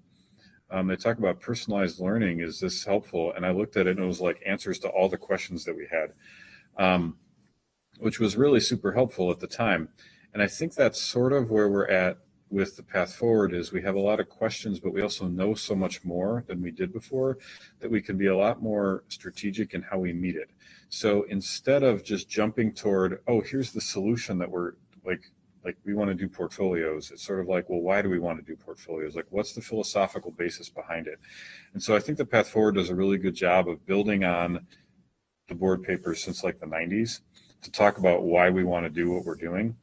And it gives us the freedom to find the best approach to do that now without jumping toward one specific prescriptive thing. Because like capstone projects and portfolios might work for some kids, but they're not going to work for all.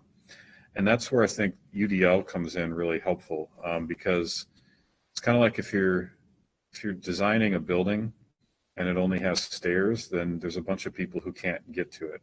But if you design a building and it has ramps, it works not only for the people who, it works just as well for people who are walking in as it does for people who need a ramp to get in.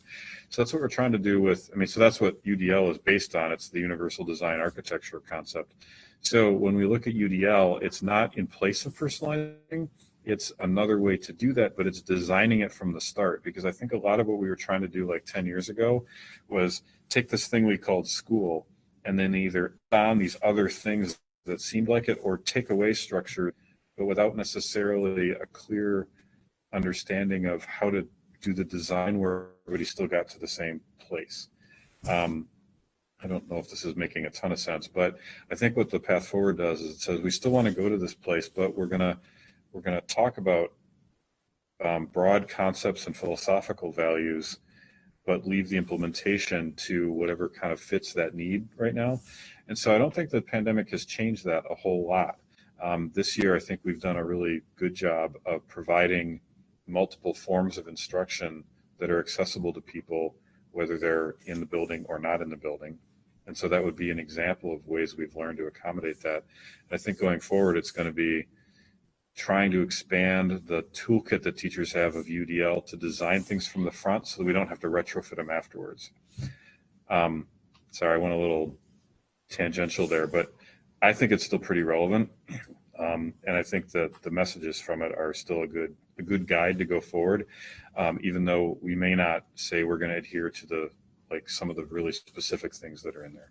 Those are mine, but what do you think?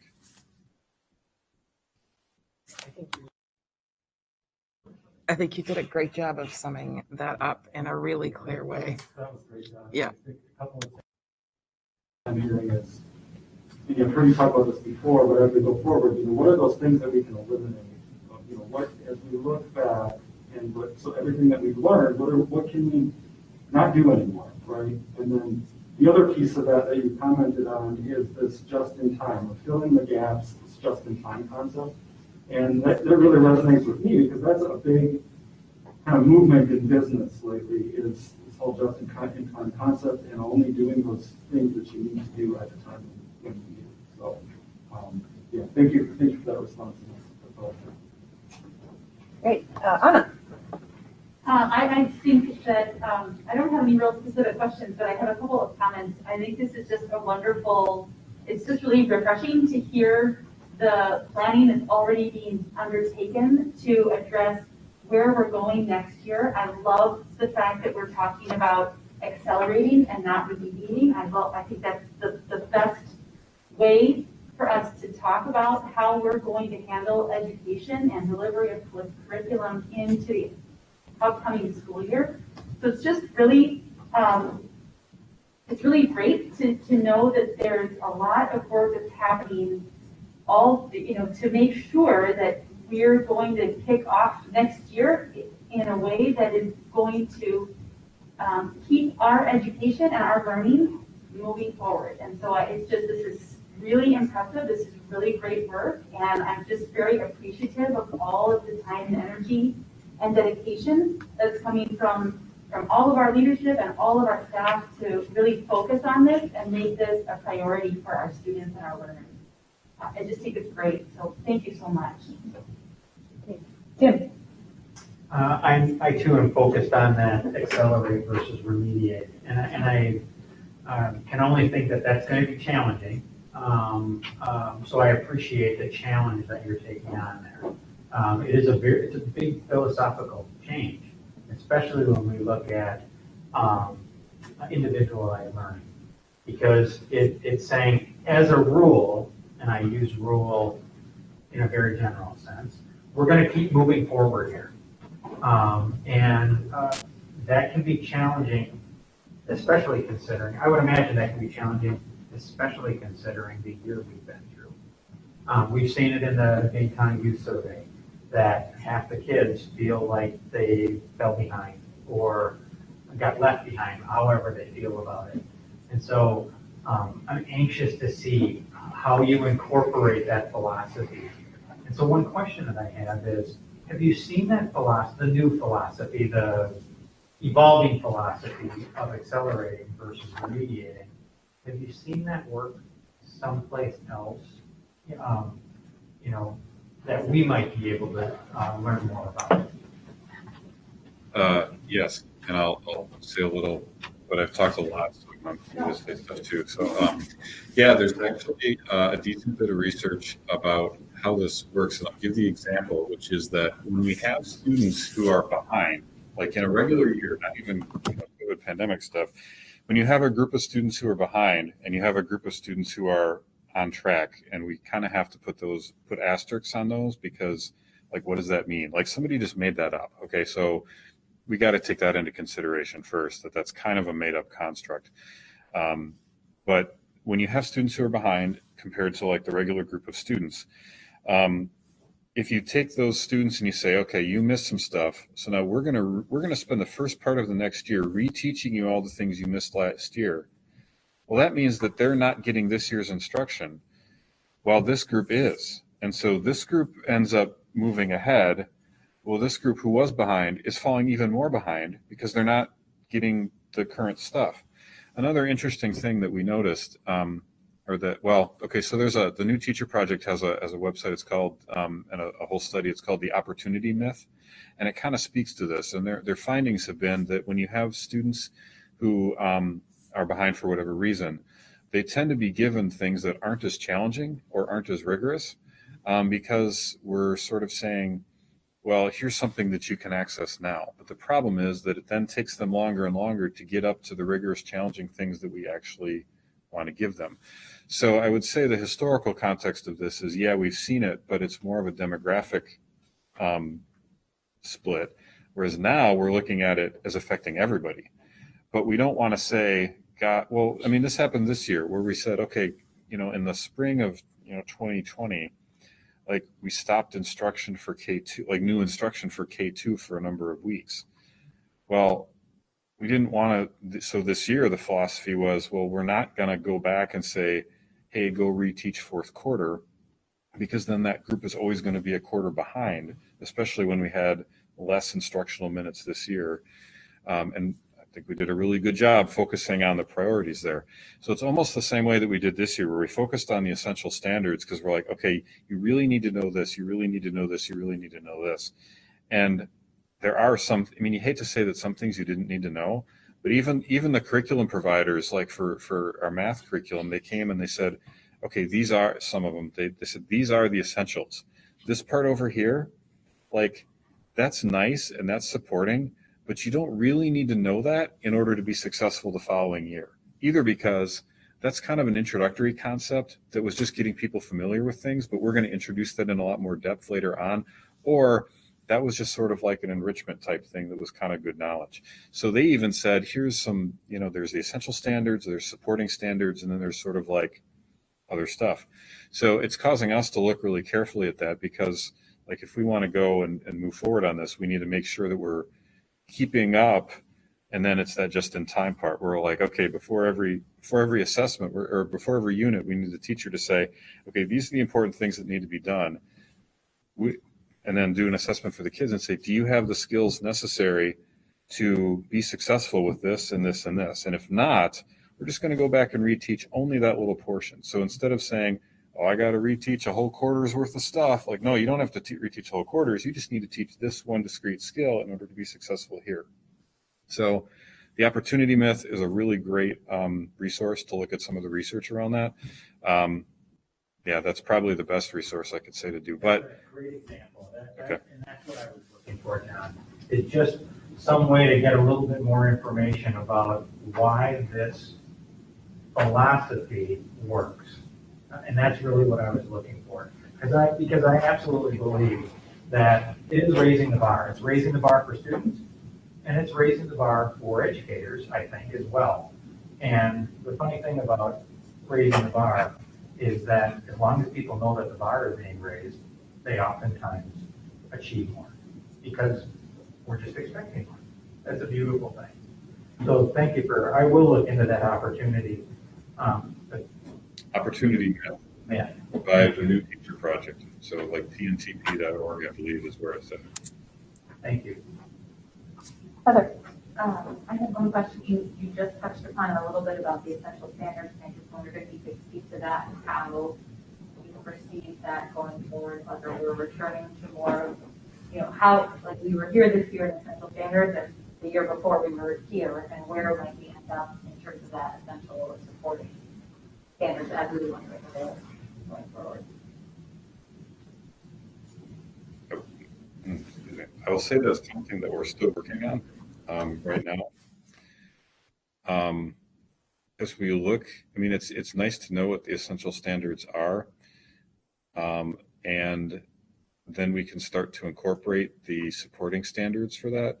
We also, in most cases, have either like a spiraling curriculum where it touches on the same concepts multiple times in different areas. So I think some of those, you don't want to say things are non-essential, but non-essential, standards will be incorporated more through the spirals as the years go on. I think I would also say that there are some things that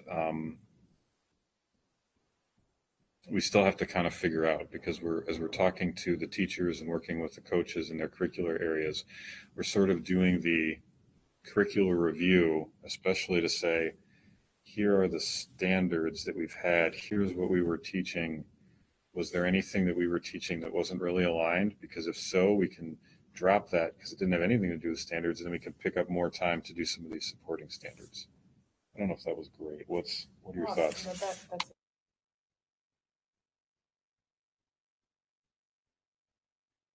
once we identify what we want students to know and we do those essential standards, then we can dig into them further, and those supporting standards really help us spiral up that depth of knowledge chart so that we're showing, because the supporting standards are supporting the essential standard. And so some are nice and some are really important, and it totally makes a difference on what kids are ready for at what time. So we'll, like with the essential standards as the framework, the supporting standards come in that just-in-time education as kids are ready to start to move up. Just a couple comments and then a question. I think this is so exciting that we can start focusing on this work from a board level, from administration level, from a teacher level, given the year that we've just been in. They say what necessity is the mother of invention. Well, disruption leads to innovation.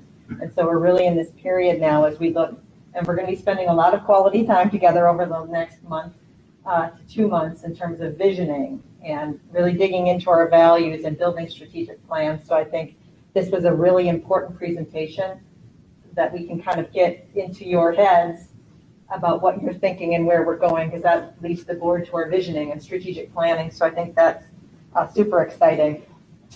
I also think it really points to our equity work, that you are digging into where our learners are at and why. You touch on basic needs, you touch on how trust is important with the educator. So I think that's our equity and in motion. I guess my question to you is, and this will be a continual question for me, is as you do this instructional work and our teachers do the work with the kids, you're up close with the kids, how are we bringing our parents along? How are teachers communicating these concepts to parents and families? Because I think what we've learned is you all do the work, we're working with the kids, they know what's happening, but families are not brought along as well to say, this is how we're doing this, or this is what we're doing, or this is why we're doing this, in terms of pre-assessment work you're talking about and this kind of work as we go through the next year. So what are your thoughts on how are you going to bring families and parents along in this? That's actually kind of timely. We were talking about this actually today with, a little background story. One of the funny things that happened this year was when it came time to do report cards at semester 1, there was, at the elementary level, there was a lot of discussion about if a kid is on track to reach the standard at the end of the year, and but they're not there yet, but they're going to, and they're on track, do they get a 2 or a 3? 2 meaning not proficient, 3 meaning proficient. And it opened up a really great discussion about the nature of feedback and reporting progress to parents. So it made it, and so there were, and I don't know if you know this, but the kindergarten team spent like 1.5 years or 2 years with some of the instructional coaches making a report card that actually doesn't use those numerical grades, but instead it looks at learning progressions with descriptions that are very parent-friendly language. And so some other grade levels were like, well, that looks pretty cool. Can we do that too? And so what it made us think about is we need to step back and say, what is the purpose, not just of report cards, because that might be one of those things that's an archaic tradition, because that used to be the only way that parents knew how their kids were doing. And believe it or not, through technology, there's a lot of ways we can communicate with parents about how their kids are doing. So it goes back to the question more about, what do parents want to know about how their students or how their children are learning, and how can we best communicate to parents how they're doing? So we are anticipating having a large conversation with a lot of stakeholders, including parents, about the nature of communicating learning, because that's really what a report card is supposed to do. But obviously, traditional grades have different meanings to people. So A, B, C, D, F, and there was a university, I can't remember where I was listening to, but they said, is D really an option? Because they're like, D, like nobody, you can't, and universities like, we got rid of D's because there's like no point to that, because that's not, you don't get credit for a D, like that's not a passing grade. It's like, we're just going to go A, B, C, and everything else is not good. So there's just a lot of like talk about what that means to people. And even the standards-based grades, we have the 1, 2, 3, 4. It's like, oh, well, you got a 3, but go for 4. Okay, but if you get a 1, like, what does that mean? Or a 2? And so some people have different interpretations of that. So part of it is just finding out, like, what do you want to know about how your student is learning, and how do you want it to be communicated? And then how can we best explain that to people? Because everybody's going to either take that ABCD that we grew up with and just equate it to a 4, 3, 2, 1, or do some other mathematics in their head or some equivalent and say, oh, my kid got a whatever, which isn't really the way that, that may not be the intention, like the 2 and 3 discussion. The teacher's like, well, they're getting a 2, which means they're fine because they're on track to get a 3. And the parent might look at it and be like, oh my gosh, something's wrong. And they're only getting a 2. That means they're not proficient. Like, no. So clearly, there's a disconnect there if you have people who are understanding it differently. So I think the way that we're going to bring parents along is to start having some of those, like, either stakeholder focus groups or, kind of like we did with I wouldn't say as big as like the visioning conferences that we had, but more probably like the working groups that we had, like focus groups around the referendum and the school design, is to bring in people, intentionally go out and make sure that we're representative across multiple demographics, and just ask, like, what do you want to know? What's the best way? And do some sort of, and I haven't figured out all the details, but we really want to ask people like just those questions, and then design our communication in response to that in a way that allows teachers to use their professional judgment in what is really a fairly complex process of measuring learning growth, but communicate that in a clear way that addresses what parents actually want to know. And the part of this too is not, the report card tends to be for parents, but the daily ongoing communication of learning to the student is the most important part, because then the student knows where they're at and where they're going. And that's the whole highly effective practices of formative assessment and feedback, working toward a goal. So for parents, that's how we're going to do it, or at least that's my plan. And then for students, we're kind of they're a captive audience, so we can already talk to them about how we're going to, talk to them about the learning progressions. Thank you. And I appreciate your question about the path forward too, because that was really informative too. So thank you both. This is really exciting stuff. I'm really happy that we heard about this tonight. Leslie, anything you want to add on that? Well, just that there actually was thought put into the timing of all of this, right? To have the Dane County Youth Survey data shared with all of us this evening, knowing that we will be creating plans to address the student needs that we see there. In addition, our academic planning is very wrapped up into meeting the social and emotional needs of our kids also. So it's really, they're very connected. So what are our students experiencing? How do we plan to address that as part of the academic plan and as part of the social emotional learning plan? So that's a part of the picture you're seeing tonight, and every board meeting will be building upon that, so that we are really getting a lot of solid information as we get to our visioning process. And so that reminds me, do we have, as board, are these board presentations, especially tonight, there's a lot of things I think board members are going on, go back and reread and reflect on. So Katie, can we have access to this presentation? Because I think it's really, really informative. Not a problem. Thank you. Okay. Then, thank you, Don and Darcy. We're going back to the update, and that will be the medical working group.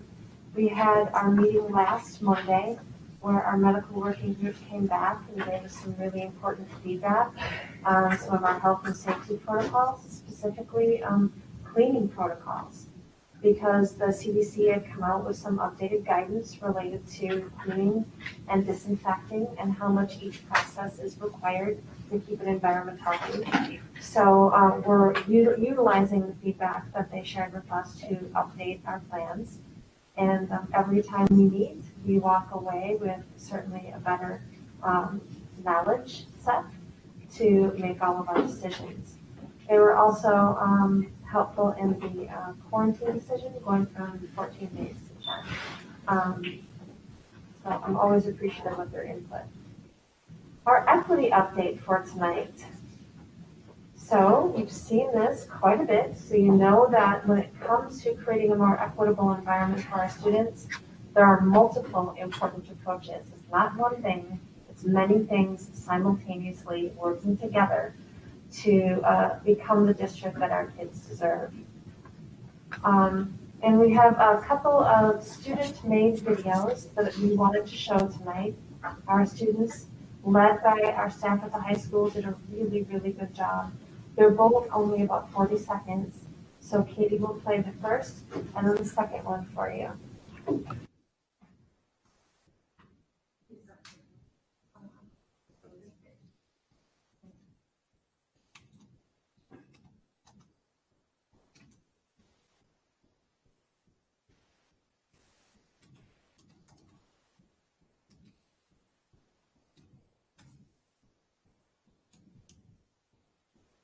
Hate. Hate. Hate. Speech. Speech. Speech. Hate speech.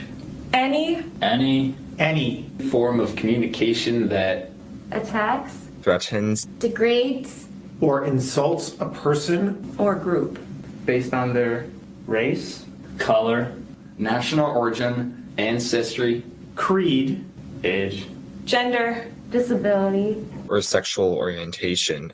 In the Oregon School District, If you're spreading hate, you're violating district policy. So, let's say no to hate.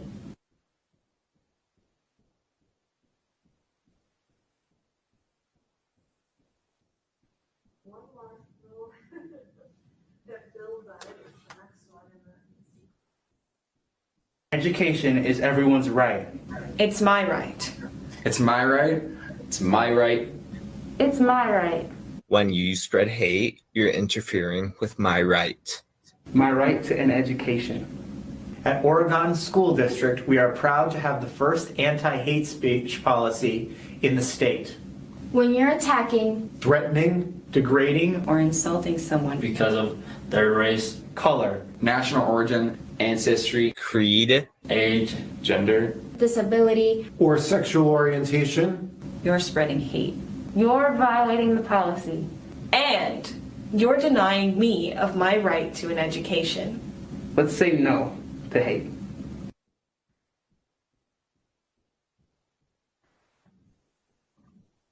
So, as you can see, we have really wonderful and passionate students who are also very committed to making sure that our environments are safe for all. And they're participating in the messaging that is contributing to that. So we owe it to these students, really to all students, to provide an environment where diversity is honored and students feel safe and secure. That is definitely what our students are asking us for. So we have been focusing on this creation of a safe, secure, and supportive environment for all. The learning around that has been focused in on the learning for justice, social standard, or learning for social justice standards, on identity, diversity, justice, and action. And of course, they're age-appropriate lessons created by the Oregon School District. So today, the diversity lesson plan was sent out to our families, so their families got notice of the fact that these lessons will occur throughout the month of May and the first week of June.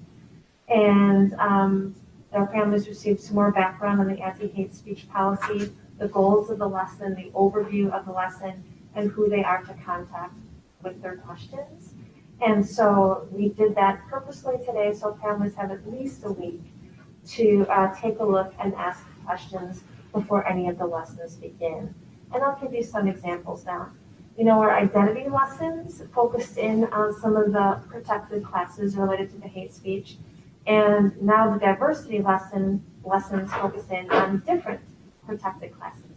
So first, of course, grades 3 through 6, the first lesson, it's okay to be different.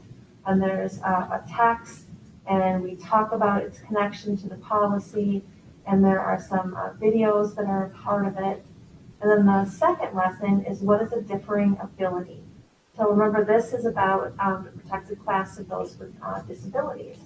So we have examples of what that means, and a couple of really great videos like the Just Like You video on Down syndrome, and the book called Just Ask by Supreme Court Justice Sonia Sotomayor.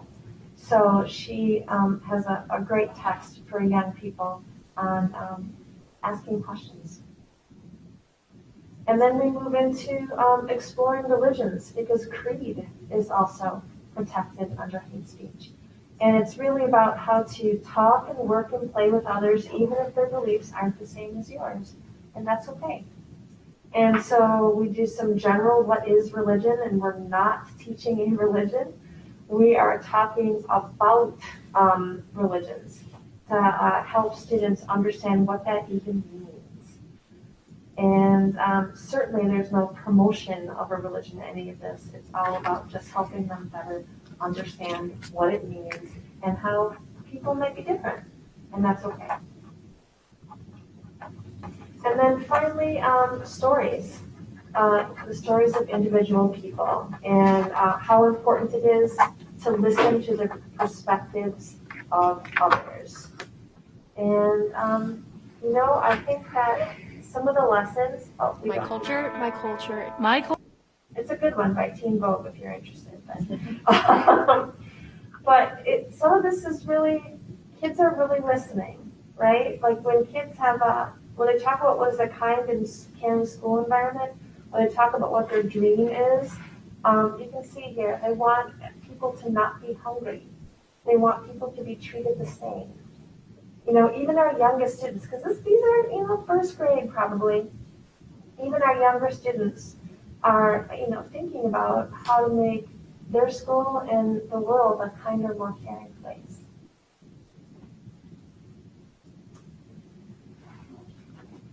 Do we want to stop there and see if anybody has any questions about any of the equity initiatives or equity lessons? I'll just open it up if people want to jump in with questions.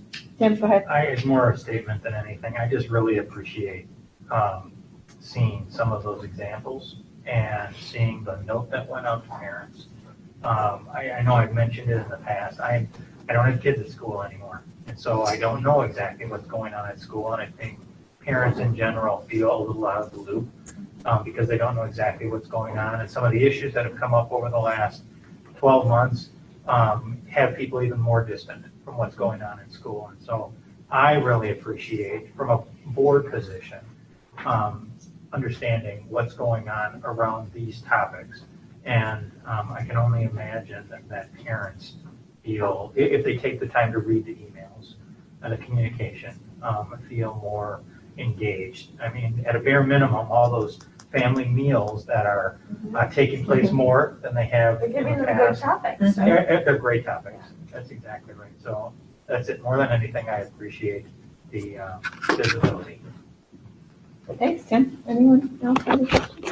I just want to say thank you. It's very important work. I love the student videos. It's clear that what they're seeking. So I just want to say thank you. I would just add, I agree with Tim. I saw the email, obviously, as a preview, but received it today, and just have had really positive feedback from parents, not so much because they felt out of the loop, but more so because they were excited to deepen the learning and to connect with their children and have a way to talk about these topics. So I think it was more so just welcoming this additional information than it was feeling disconnected from the school. This is the feedback that I've got. So thank you for that. Yeah, I think, when we look at our values, it spells out that our learners are not just the kids in our school. Our learners are people of all ages, and we have that community ed, or whether they're a parent of a child or family member. And so I think that's really key that we've all pointed out and we're all doing now, is that no matter who touches our district, we're all learners. Our teachers are learners. We're learners. So I just think these are done so well. So thank you for doing that as well. Yes, the staff who have been involved in the creation of the lessons are really doing a remarkable job. All right, let's move to the superintendent's report, because this is a lot of celebration we have today. And the first is, and many of you may have seen it, and that is the interview on Spectrum News related to Forest Edge Elementary as the first net zero school in the state. And the interview featured mostly a conversation with Andy Weiland, but also our FES principal, Carrie Majeski. She was definitely in the video also. And Andy has said that it has generated interest, people calling and inquiring about our building and our practices. And when we are able to open up our buildings to the public, I think we will be doing quite a few tours when that is able to happen. So thank you, Andy and Carrie, for taking the time out to do the interview. We are, for the third year in a row, named Best Community for Music Education. So very proud of that, and I know that for those of you who have seen the virtual concerts, you know that this is a community that highly values music education. So it's really wonderful to be able to have this acknowledgement for 3 straight years. Can't say enough about the music teachers and our young musicians when you get to see them play. It's incredible. And speaking of incredible, we have 4 young people who went to the state tournament for tennis this last weekend. There were lots of signs wishing them well. Jordan Strike, Stephanie Lowe, Emma Geekley, and Ella Words. Congratulations to the 4 of them. And then we had our sophomore student council members. They were a part of creating a week of activities for students, staff, and community members to get involved around Earth Day.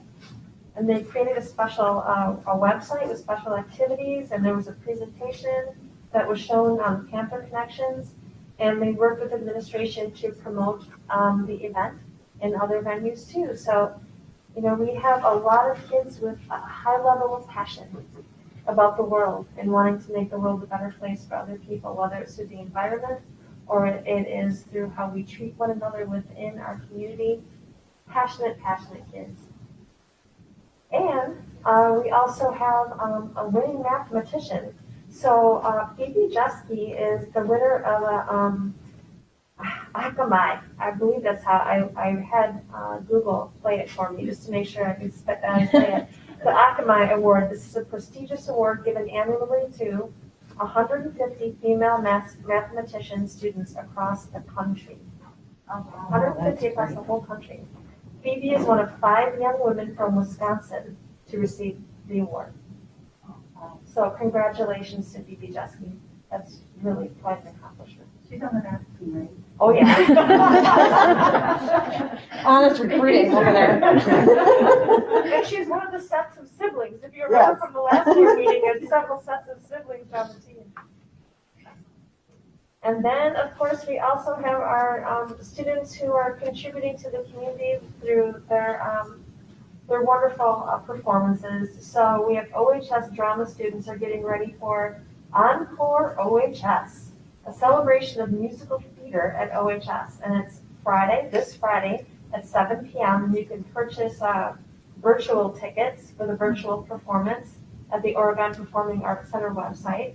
And in this musical review, students will reprise many of the beloved numbers performed over the last 10 years at OHS, including Bye Bye Birdie, Fiddler on the Roof, White Christmas, The Drowsy Chaperone, and so much more.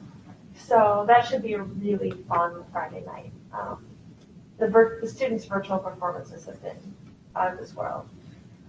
And, just to wrap it up, we've shared some notable awards and accomplishments and events, but I want to end with just everyday images of students in our schools. And we're living through very amazing times. And although it's been a very difficult year, our students are resilient and truly amazing.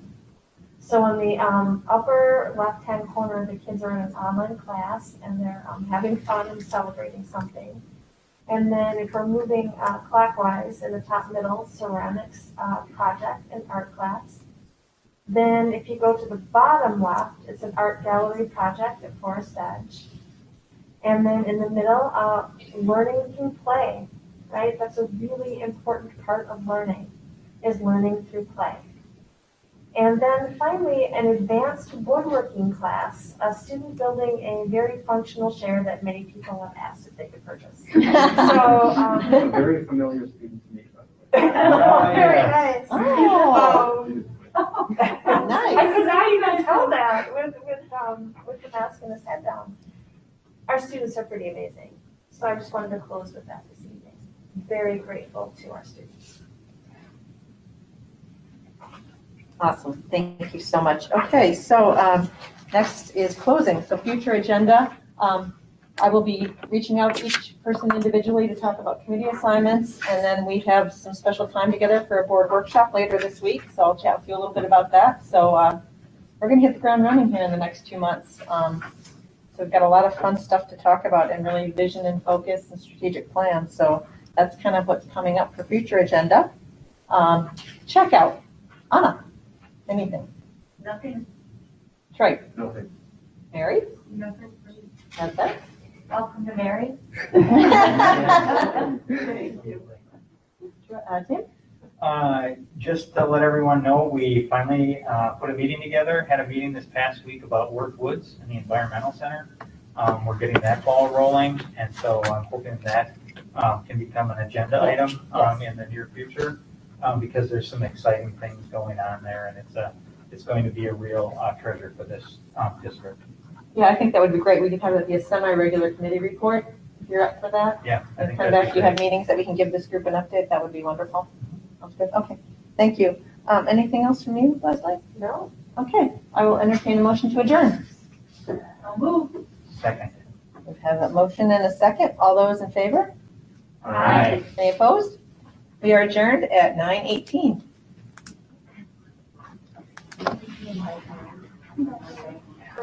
Because, I don't know.